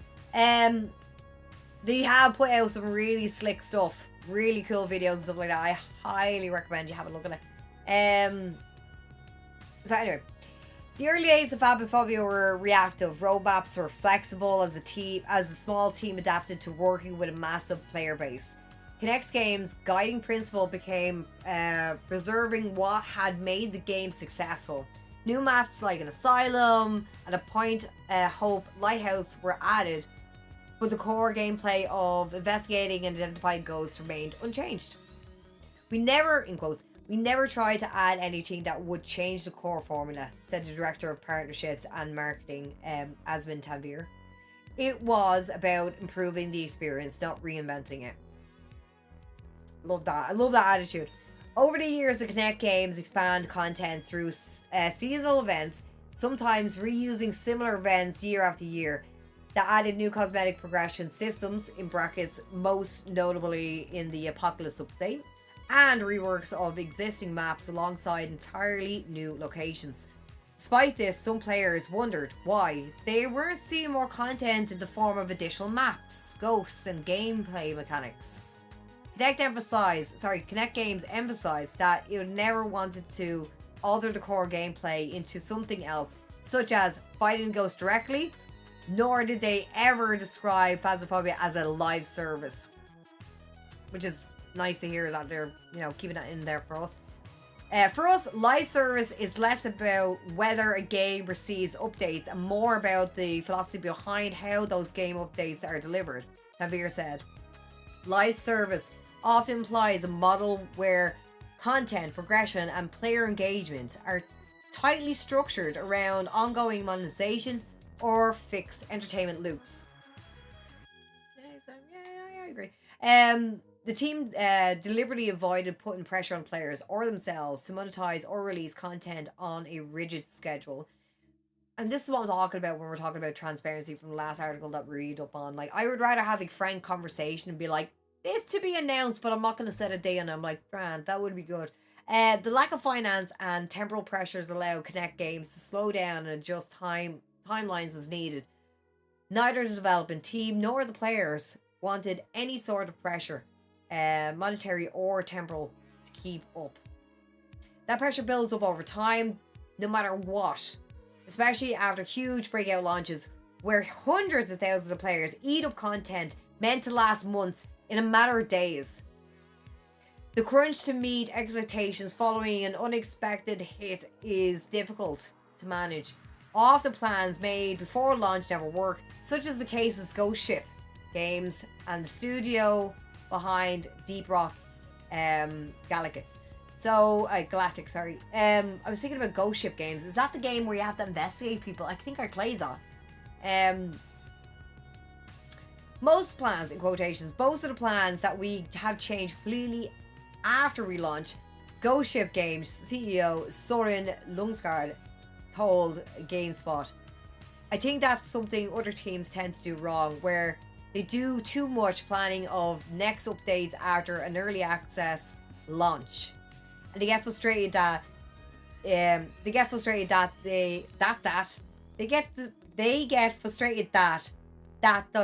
yeah, your man obviously has a typo in here. Getting frustrated that does not align with what the player wants. Most of your plans change at launch. Okay, so most of your plans change at launch, grant. Deep Rock Galactic, which saw major success after launch, but not nearly as overwhelming as Peak or Phasmophobia, couldn't have handled success any larger than what it saw. The amount of incoming messages from players and trying to respond to them in a timely manner and so on would become quite difficult, Lungard said. We are too few people. Ghost Ship Game had plans for new biome weapons. Oh, it's probably a different game I'm thinking of. Biomes, weapons, and other content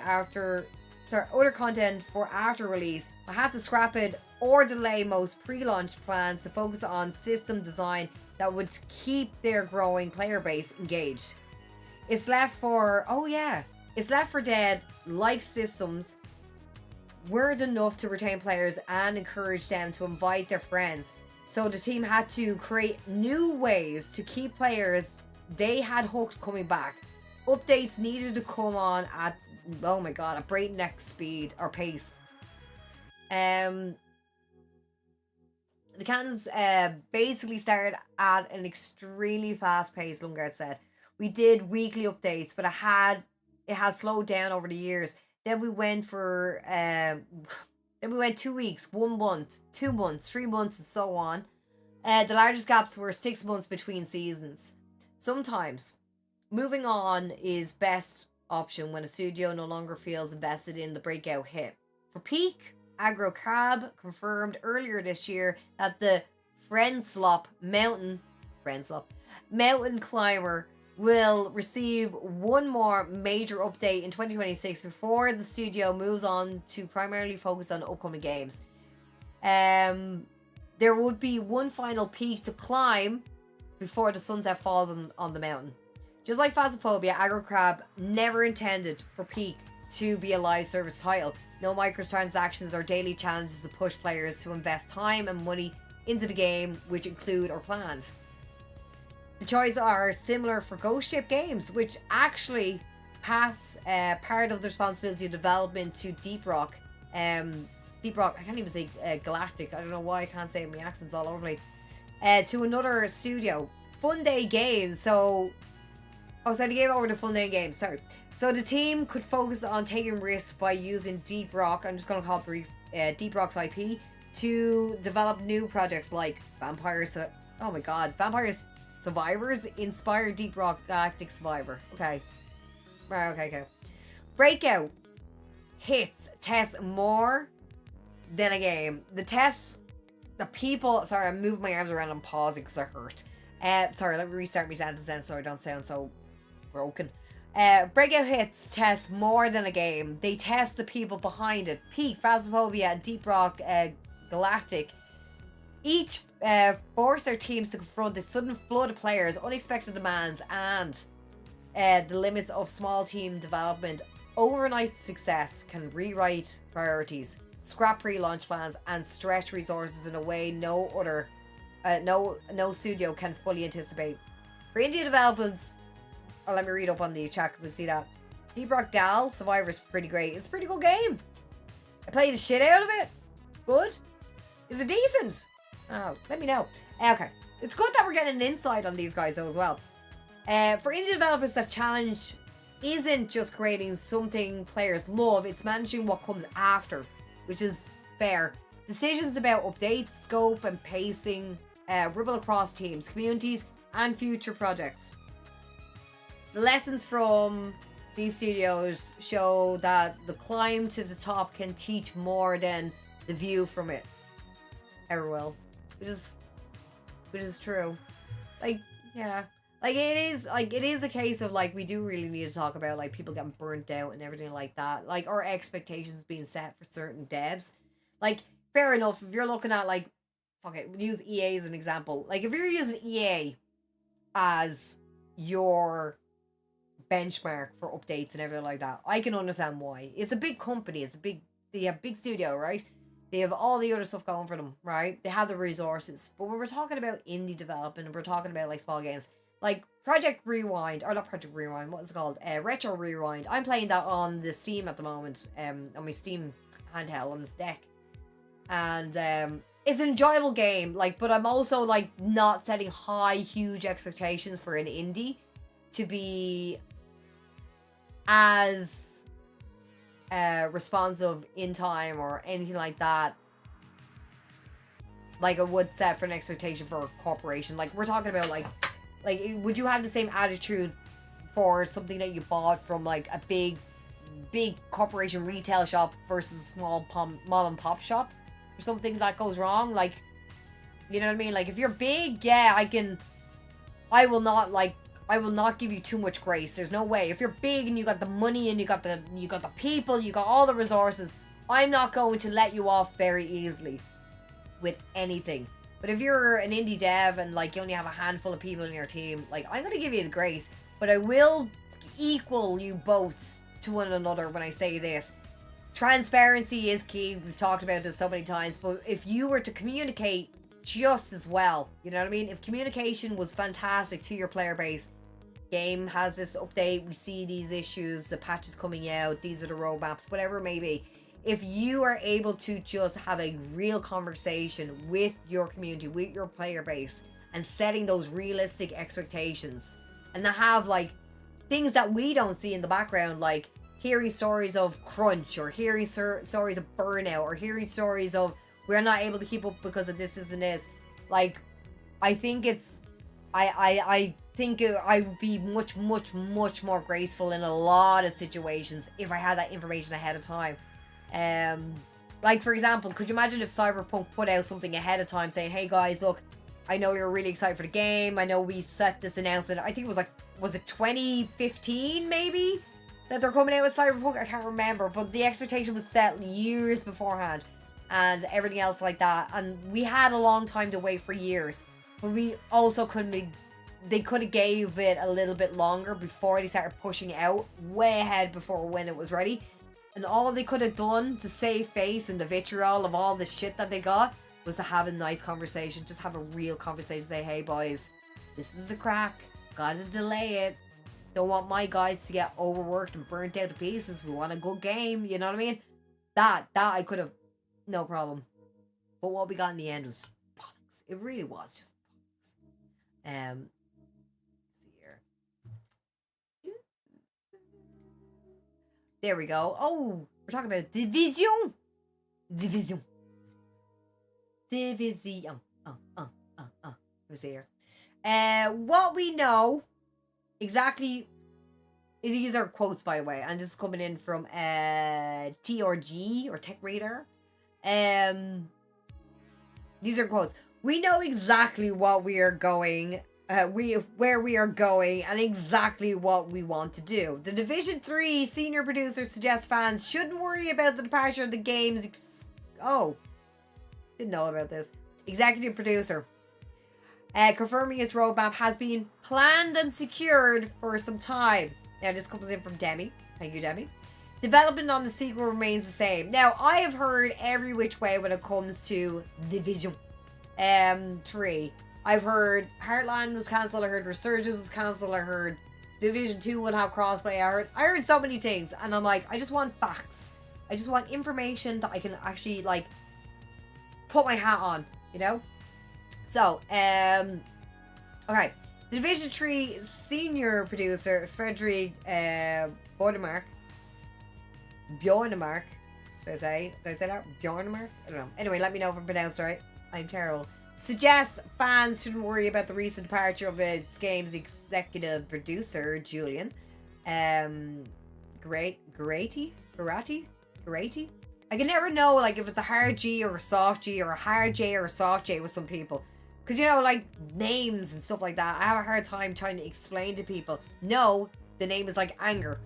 Anyway, the developer confirms that the game's roadmap is already planned. The Division 2 creator director, Yannick, we love Yannick, also reveals that the team considers going free to play but decided against it. Why? I'm missing out on all my fucking extra players. Damn it, man. Ubisoft has confirmed that the Division 3 roadmap is fully planned, suggests fans don't need to worry about games development following the recent studio changes. Sorry, love, what are you saying? Only good sir, do you think Division 3 will do something closer to how Ark is with players in the world rather than Dark Zone? I would think maybe. I would think absolutely. If I was to put this in a real kind of business perspective, I'm looking around, and if this is how they want to chase trends, yeah. If they were looking at how Dark Zone was beforehand, because they only had 3 examples in the map for Dark Zone. It was in 3 areas. I think it was. Or was it 4? It was 4 areas. It doesn't matter.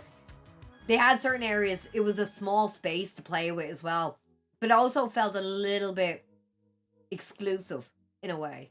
But if they were to do it more like Arc Raiders in terms of having no dark zone and having, once you come out of the safe house, you're in the thick of it, it would dynamically change the game in a way, right? For one, I know for a fact that we're gonna get aggro bastards in the game, and I won't be able to finish my my storylines. That will piss me off. I will say that.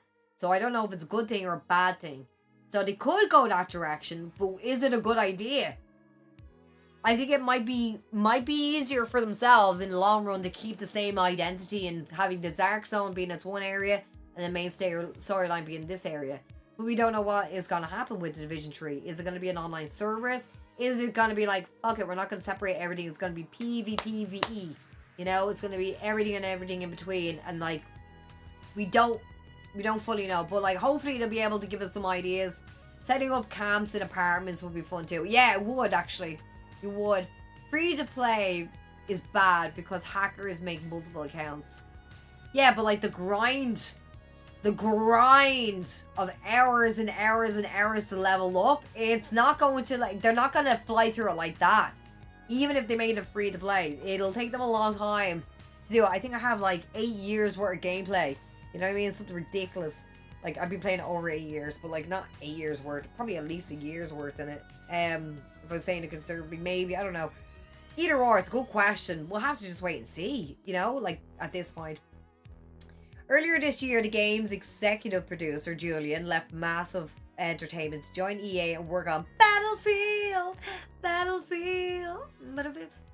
franchise. Ubisoft saying at the time that the development of the game wouldn't be affected. In quotes, while we miss him, his mark will live on at Massive and will continue to bring this world he's been part of creating to other players for years to come. In quotations, Ubisoft said.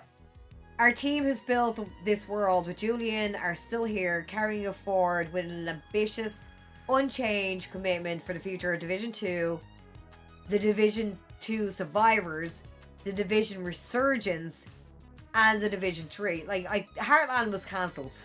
Heartland was cancelled then in that case. So, let me keep reading on.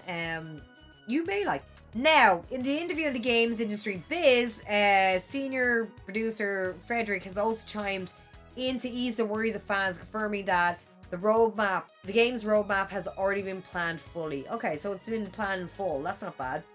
In quotes, we are operating and executing the roadmap that has been planned and secured for some time already. Julian departure isn't a distraction. We're happy for him, and obviously sad to see him go. He was a friend. Are you not friends with him anymore? Sorry. But as far as the Division 3 goes, we have our future and our roadmap that is already secure, and we know exactly where we're going and exactly what we want to do. That sounds confident. I'm happy with confidence sometimes, but there is very confident, stupid people out there as well.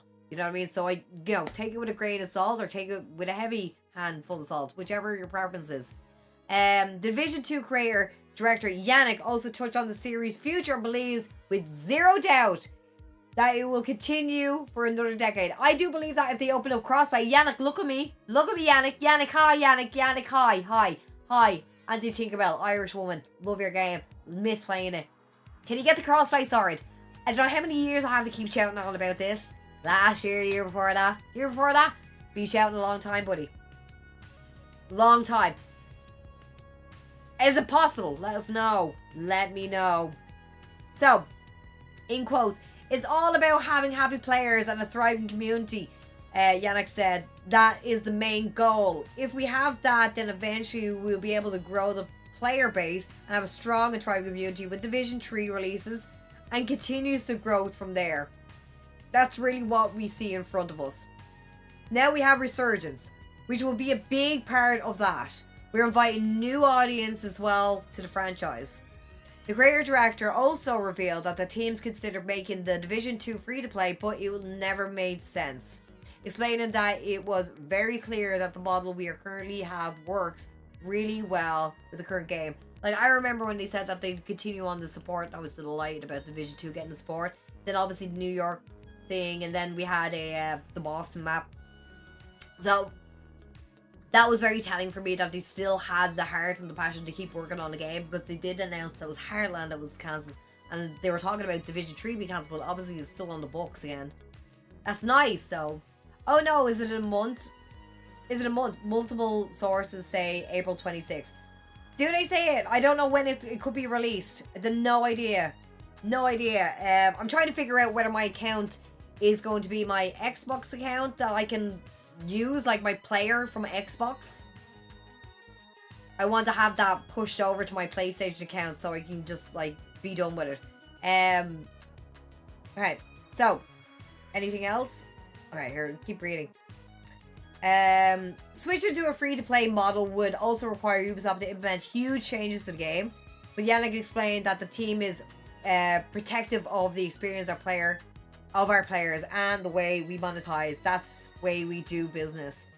We are realistic about how this works. And at the end of the day, for our game to continue growing, we need to generate revenue, he said.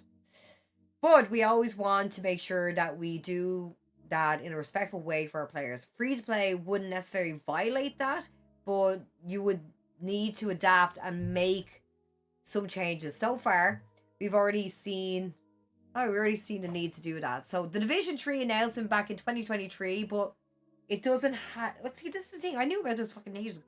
I'm not gonna say why, but it doesn't yet have a release date. In the meantime, Ubisoft has released the Division Resurgence free-to-play game, now available on mobile devices. So if you want to play on mobile, it's there. Oh, that's that article. Still.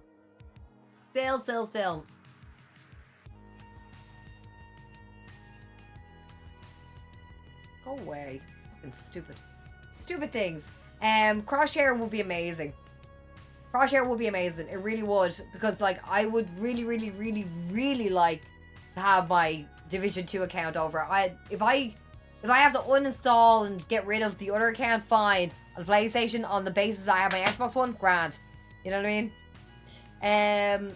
Yes, they're saying crossplay Division 2 is to be announced this month. Okay, cool. Hopefully it'll be done. Right.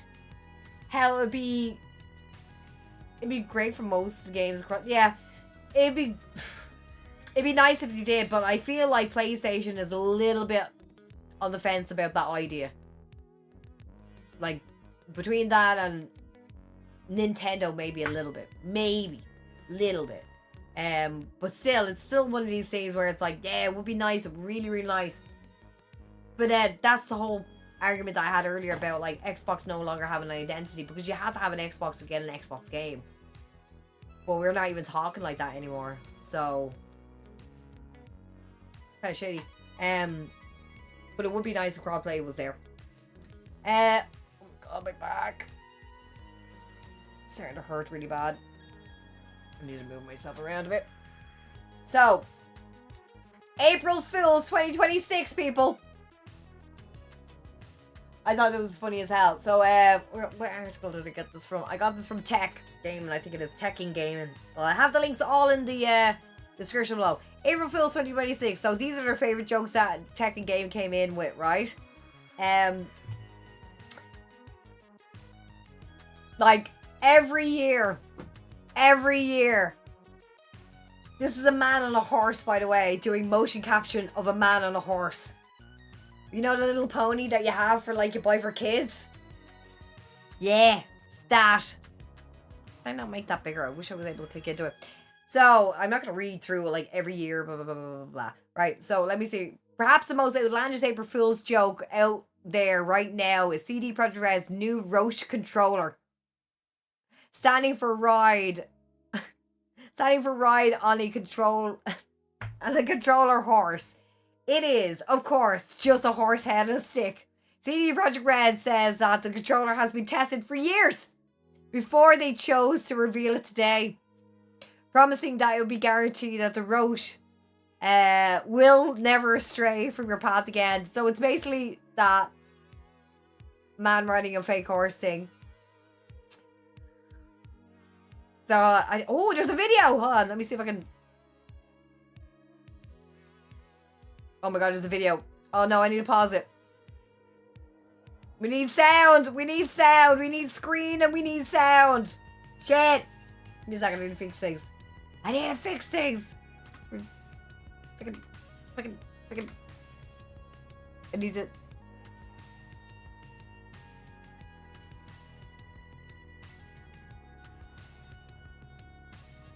Pause, you fool. I need to unmute you. Oh, my battery's low, my fucking thing. Okay. I have to turn off stuff. Yeah, we gotta see this. We gotta see this. Oh, I wonder if it's gonna be too loud. See what happens. Alright. Okay, let me see if this works. Right, so this is the Project Roche official trailer. This has come from The Witcher and the CD Projekt Red official account. So, let me see here. Oh, please don't be too loud.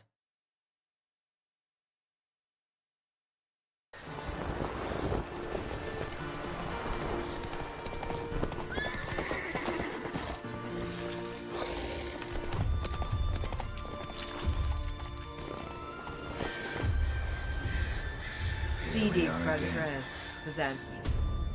Get ready. Because this year, the path is about to change. The past is about to change. Introducing Roche. Ride on that control horse. The controller that is also a hobby horse. Let's go for a ride. Nothing beats the feeling of roaming the fields of Velen on horseback. And now, you get to experience the game both as Geralt Yeah, faster. and his trusty companion. 2 years ago, I was directing a horse motion capture session. That very day, it hit me. No, kicked me. What if the horse was a controller? I took the prototype into a mock-up studio and made sure He's stroking the fucking horse head. will follow your every step. After countless He iterations, has a we've brush. made He has an actual brush for the fucking thing. Thanks to precise motion tracking, Roach will never astray from the path like she used to. Roche. Step up your game. Take your hobby to the next level. What do you think? We should totally get one. Like, Wat Oh, zou onze auto nog waard zijn?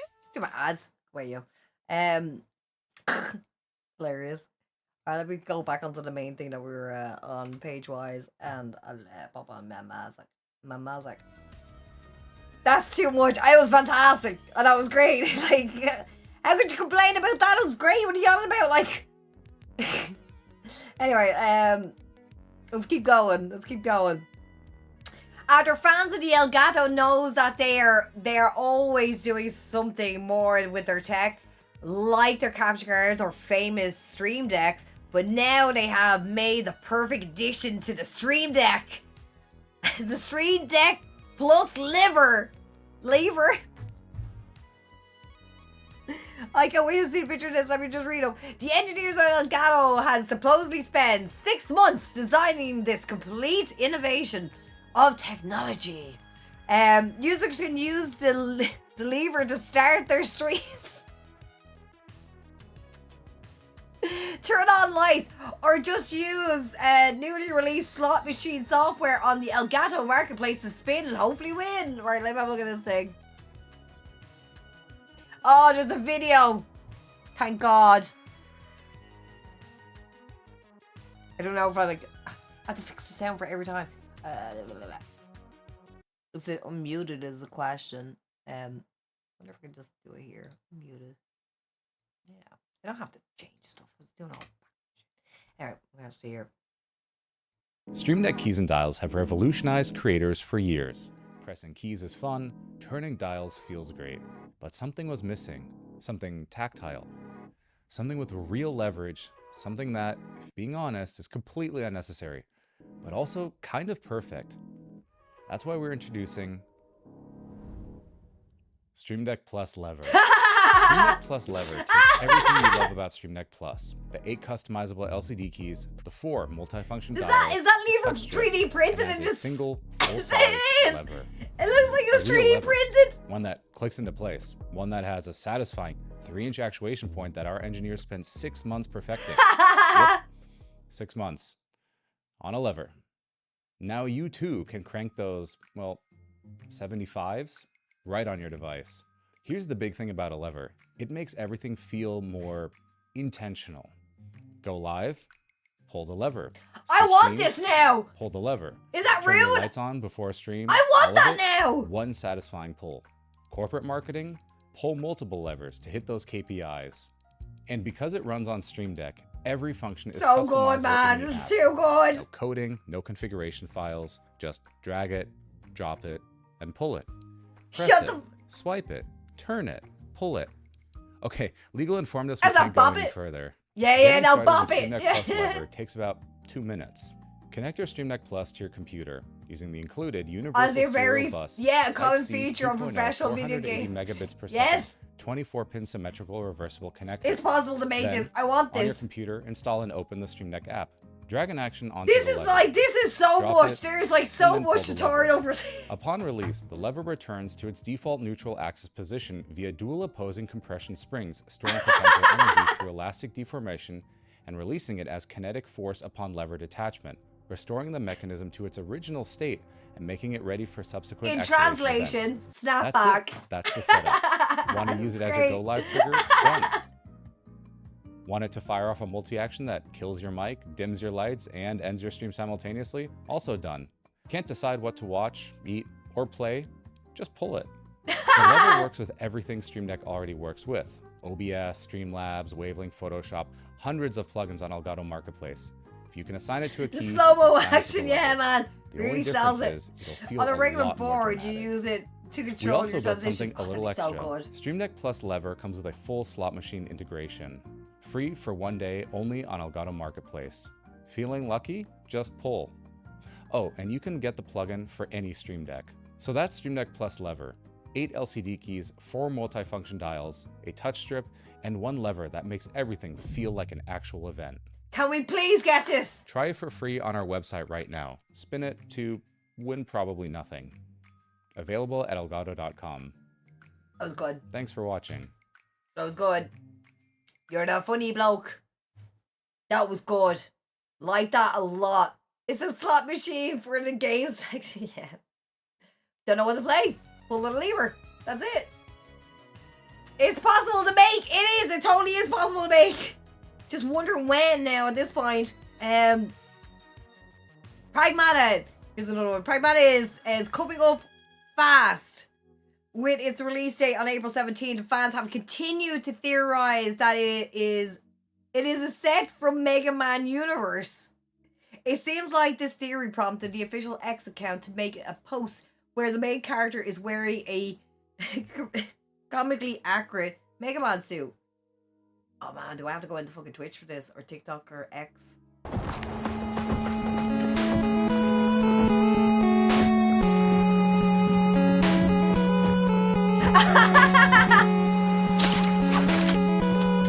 Sorry, this is loud.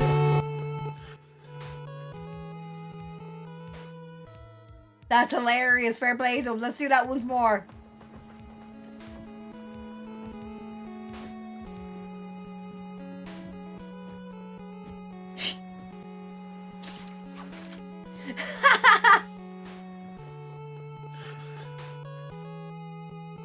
That's cute.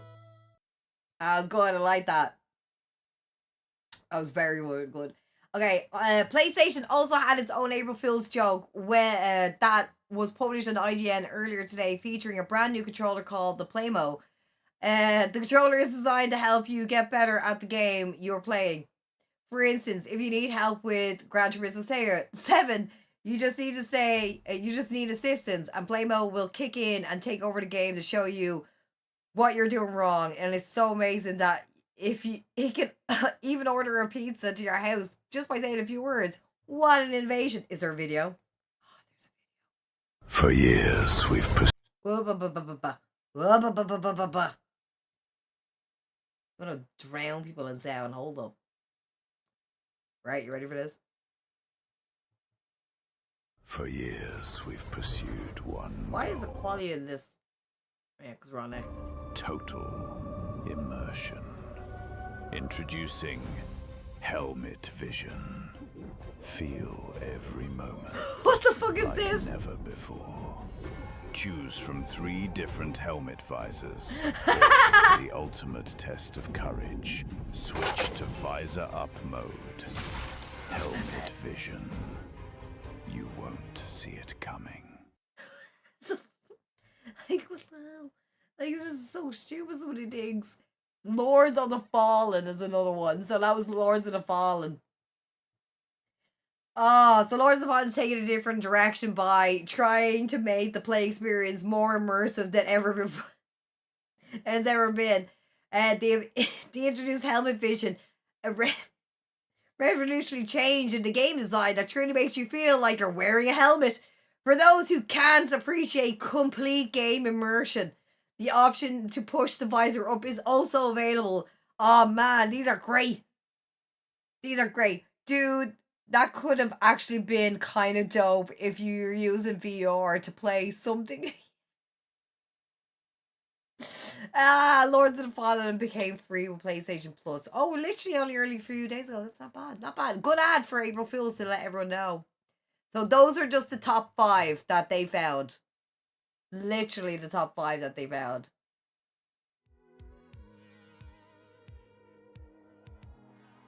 Like, that is something else.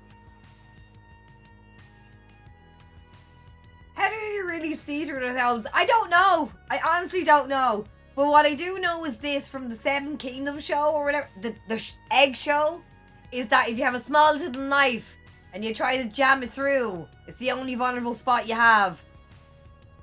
I learned it. I learned it that day.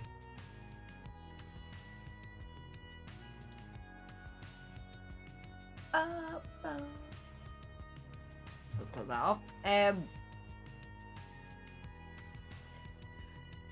Well, think about it. The slit really isn't that far from your face. Maybe the inter 2, so the vision field isn't that impaired. Oh, then when's the last time you put on your battle helmet? Oh, Chief, what's going on? I mean, look at the devs have actually tried on their own game and given it a bit of crank, yeah, get a crank humor, I suppose, but Christ knows what's next. Yeah. Like, the funny thing is that when I was talking about April Fools, I put up a post. I think I put on X or whatever it was. I put it somewhere everywhere. Do you remember when we laughed about Google Glasses as being an April Fool's joke? As I was sitting there wearing my Meta glasses. You know what I mean? Like, it was just one of these things, like, we laugh about it now, but Elgato could come out with a product that is a crank. You know what? I'll do one better for you, only good sir. Let's play like, devil's advocate in the situation. Why don't they come out with one? Why don't they? Why don't they make a brand new Stream Deck with modulability that you can install a crank if you wanted one? So you could just crank that thing all day. You know what I mean? Like, it's possible.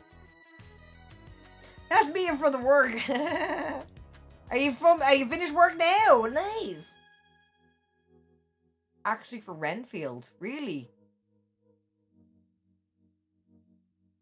They will fuck unless it's AI pushed. Yeah, no, like, see, this is what I'm talking about, babe. Stout's absolutely 100% on it. Like, it seems like when it comes to the whole, like, conversation of, like, oh, this has AI on it, it seems very buzzy-wordy, you know? It seems very buzzy-wordy. So, like, it's almost like a marketing sell. Oh, this has AI. My washing machine has AI. Does it talk back to me? No. So, home now, cracked open a monster, and about to put on music. Nice. Well, I have to do something similar. Not cracking open a monster, but I gotta get a dinner sorted. A dinner thought about and sorted, at least. But can I ask everyone, your feedback? What did you think of the talk show? Is there something that we should do more often? I think I want to go back into talk. I used to do a lot of talk show stuff back in the day, but, like, you know, things happen and stuff occurs and whatnot. But let me know, like, your thoughts on it, because I'd love to hear about it. And then, better yet, like, if you find an article you want me to talk about it, I have no problem shouting you out, going like, this came in from Reaper, or this came in from whoever, you know what I mean? It could talk back to you. It could, but it doesn't. I love these talk shows. Oh, you like the vibe of it? Nice. Fuck yes, as someone who's loves podcasting and running his own show, I would love to hear you do some more talk shows. Yeah, I could do that. I had this big hesitation for a while, and I really wanted to do it, but things just never played out properly, and I overthought things. Yes, back in the Mixer days. Yeah. Like I take great joy in it. And lads on YouTube, by all means, would you like me to sit down and do a podcast? Like, not necessarily do like Pacific news, unless you want me to do Pacific news, or maybe a specific topic. You know what I mean? Like aim assist, or firing in the game industry, indie devs, like. Where are we going in 5 years? Like, these are the kind of conversations me and Ginger Ale would sit down. Like, she would have an idea and we'll sit down and talk about a topic. Not record, just talking about it, you know what I mean? And having everyone's 2 cents on it. It is fascinating. So, let me know. I'd love to entertain you like this. You know? Also, having an inner eye on things. That's it. I loves giving my opinion. There you go. Like, I love to hear people's opinions on stuff, because at the end of the day, like, we're all gaming. Most of us are all gaming. Do you know what I mean? So everybody has their own experience, and everyone has a touch base on things in and around this world. And we should talk about it. You know what I mean? Talking things out would be good. Let me find someone to rad, because if we don't find someone to rad on that side of it, on that side of it, on that side of it, on that side of it, on that side of it. Sorry. Just had to go with the echo. Gonna have to make a remix of that. That actually sounded pretty good. Let me find someone to rad, because if we don't rad, someone's gonna be sad. And I don't want to make people sad, so let's rad. Bow. Bow. Right, who am I raiding? Who's like fucking streaming, okay? Who's like fucking live? Now, oh, okay. Ooh. Oh no, he might be finishing up soon. I'll look at him. Let me see. Oh my god, why are you showing me mozzarella sticks from McDonald's? Stop showing me McDonald's ads, god damn it! I had McDonald's this morning. You got me yesterday. Fuck. Sick of these ads. They want more McDonald's, you bastards. Sick son of a bitch. Anyway, no, we're not. I don't think they're gonna be I think they're gonna be ending soon, so we can't do that to that person. Oh, we'll talk to Princess. He's online. Perfect. And you're like, who the fuck is Princess? Fucking Rogue Tofu, because he's the one who's keeping me all eyeballed up with the Division. He keep me all eyeballed up with the Division 2 gossip. Because he knows how I feel about it. He knows how I feel. Lads and lasses, if you did enjoy the content and you're watching on Twitch, don't forget to follow. If you happen to be watching on YouTube, consider subscribing. If you both have any way of switching, and, you know, giving that support on, you know, for Twitch to YouTube, YouTube to Twitch, I'd be ever so grateful. But if you manage to subscribe on YouTube, hit the notification bell, let you know when I'm live next. Thumbs up in this video, it helps us grow. And comment below, especially if you're watching in the past, like if you're not live with me here and you're not part of the live stream, if you happen to watch the VOD later, there is a hype button. So make sure you see that. It's along the options of buttons of sharing and stuff like that. There is a hype button. Go in and hype my videos. This feature is available, and this is going to be a fun fact for you guys out there. I think it's either 500,000 or under 100,000 subscribers. So if you're under those marks, I think it's either 500 or 100. I think it's 100, but I'll double check. The hype button is only available for people who are not at those blistering heights of subscribers. So what happens is when you hit hype on a video, it pushes the video out to be watched by more people. It's basically saying how popular it is and saying like, oh, I want to hype up this video. And it helps with people who are up and coming content creators, especially like myself on YouTube, trying to get myself out there. So if you have the time to see it, the hype button, slap it. We really appreciate it. Right. Go on, everyone have a good one. I will talk to you later. Have a nice night, everyone. And please, for the love of God, be good. I will see you Monday.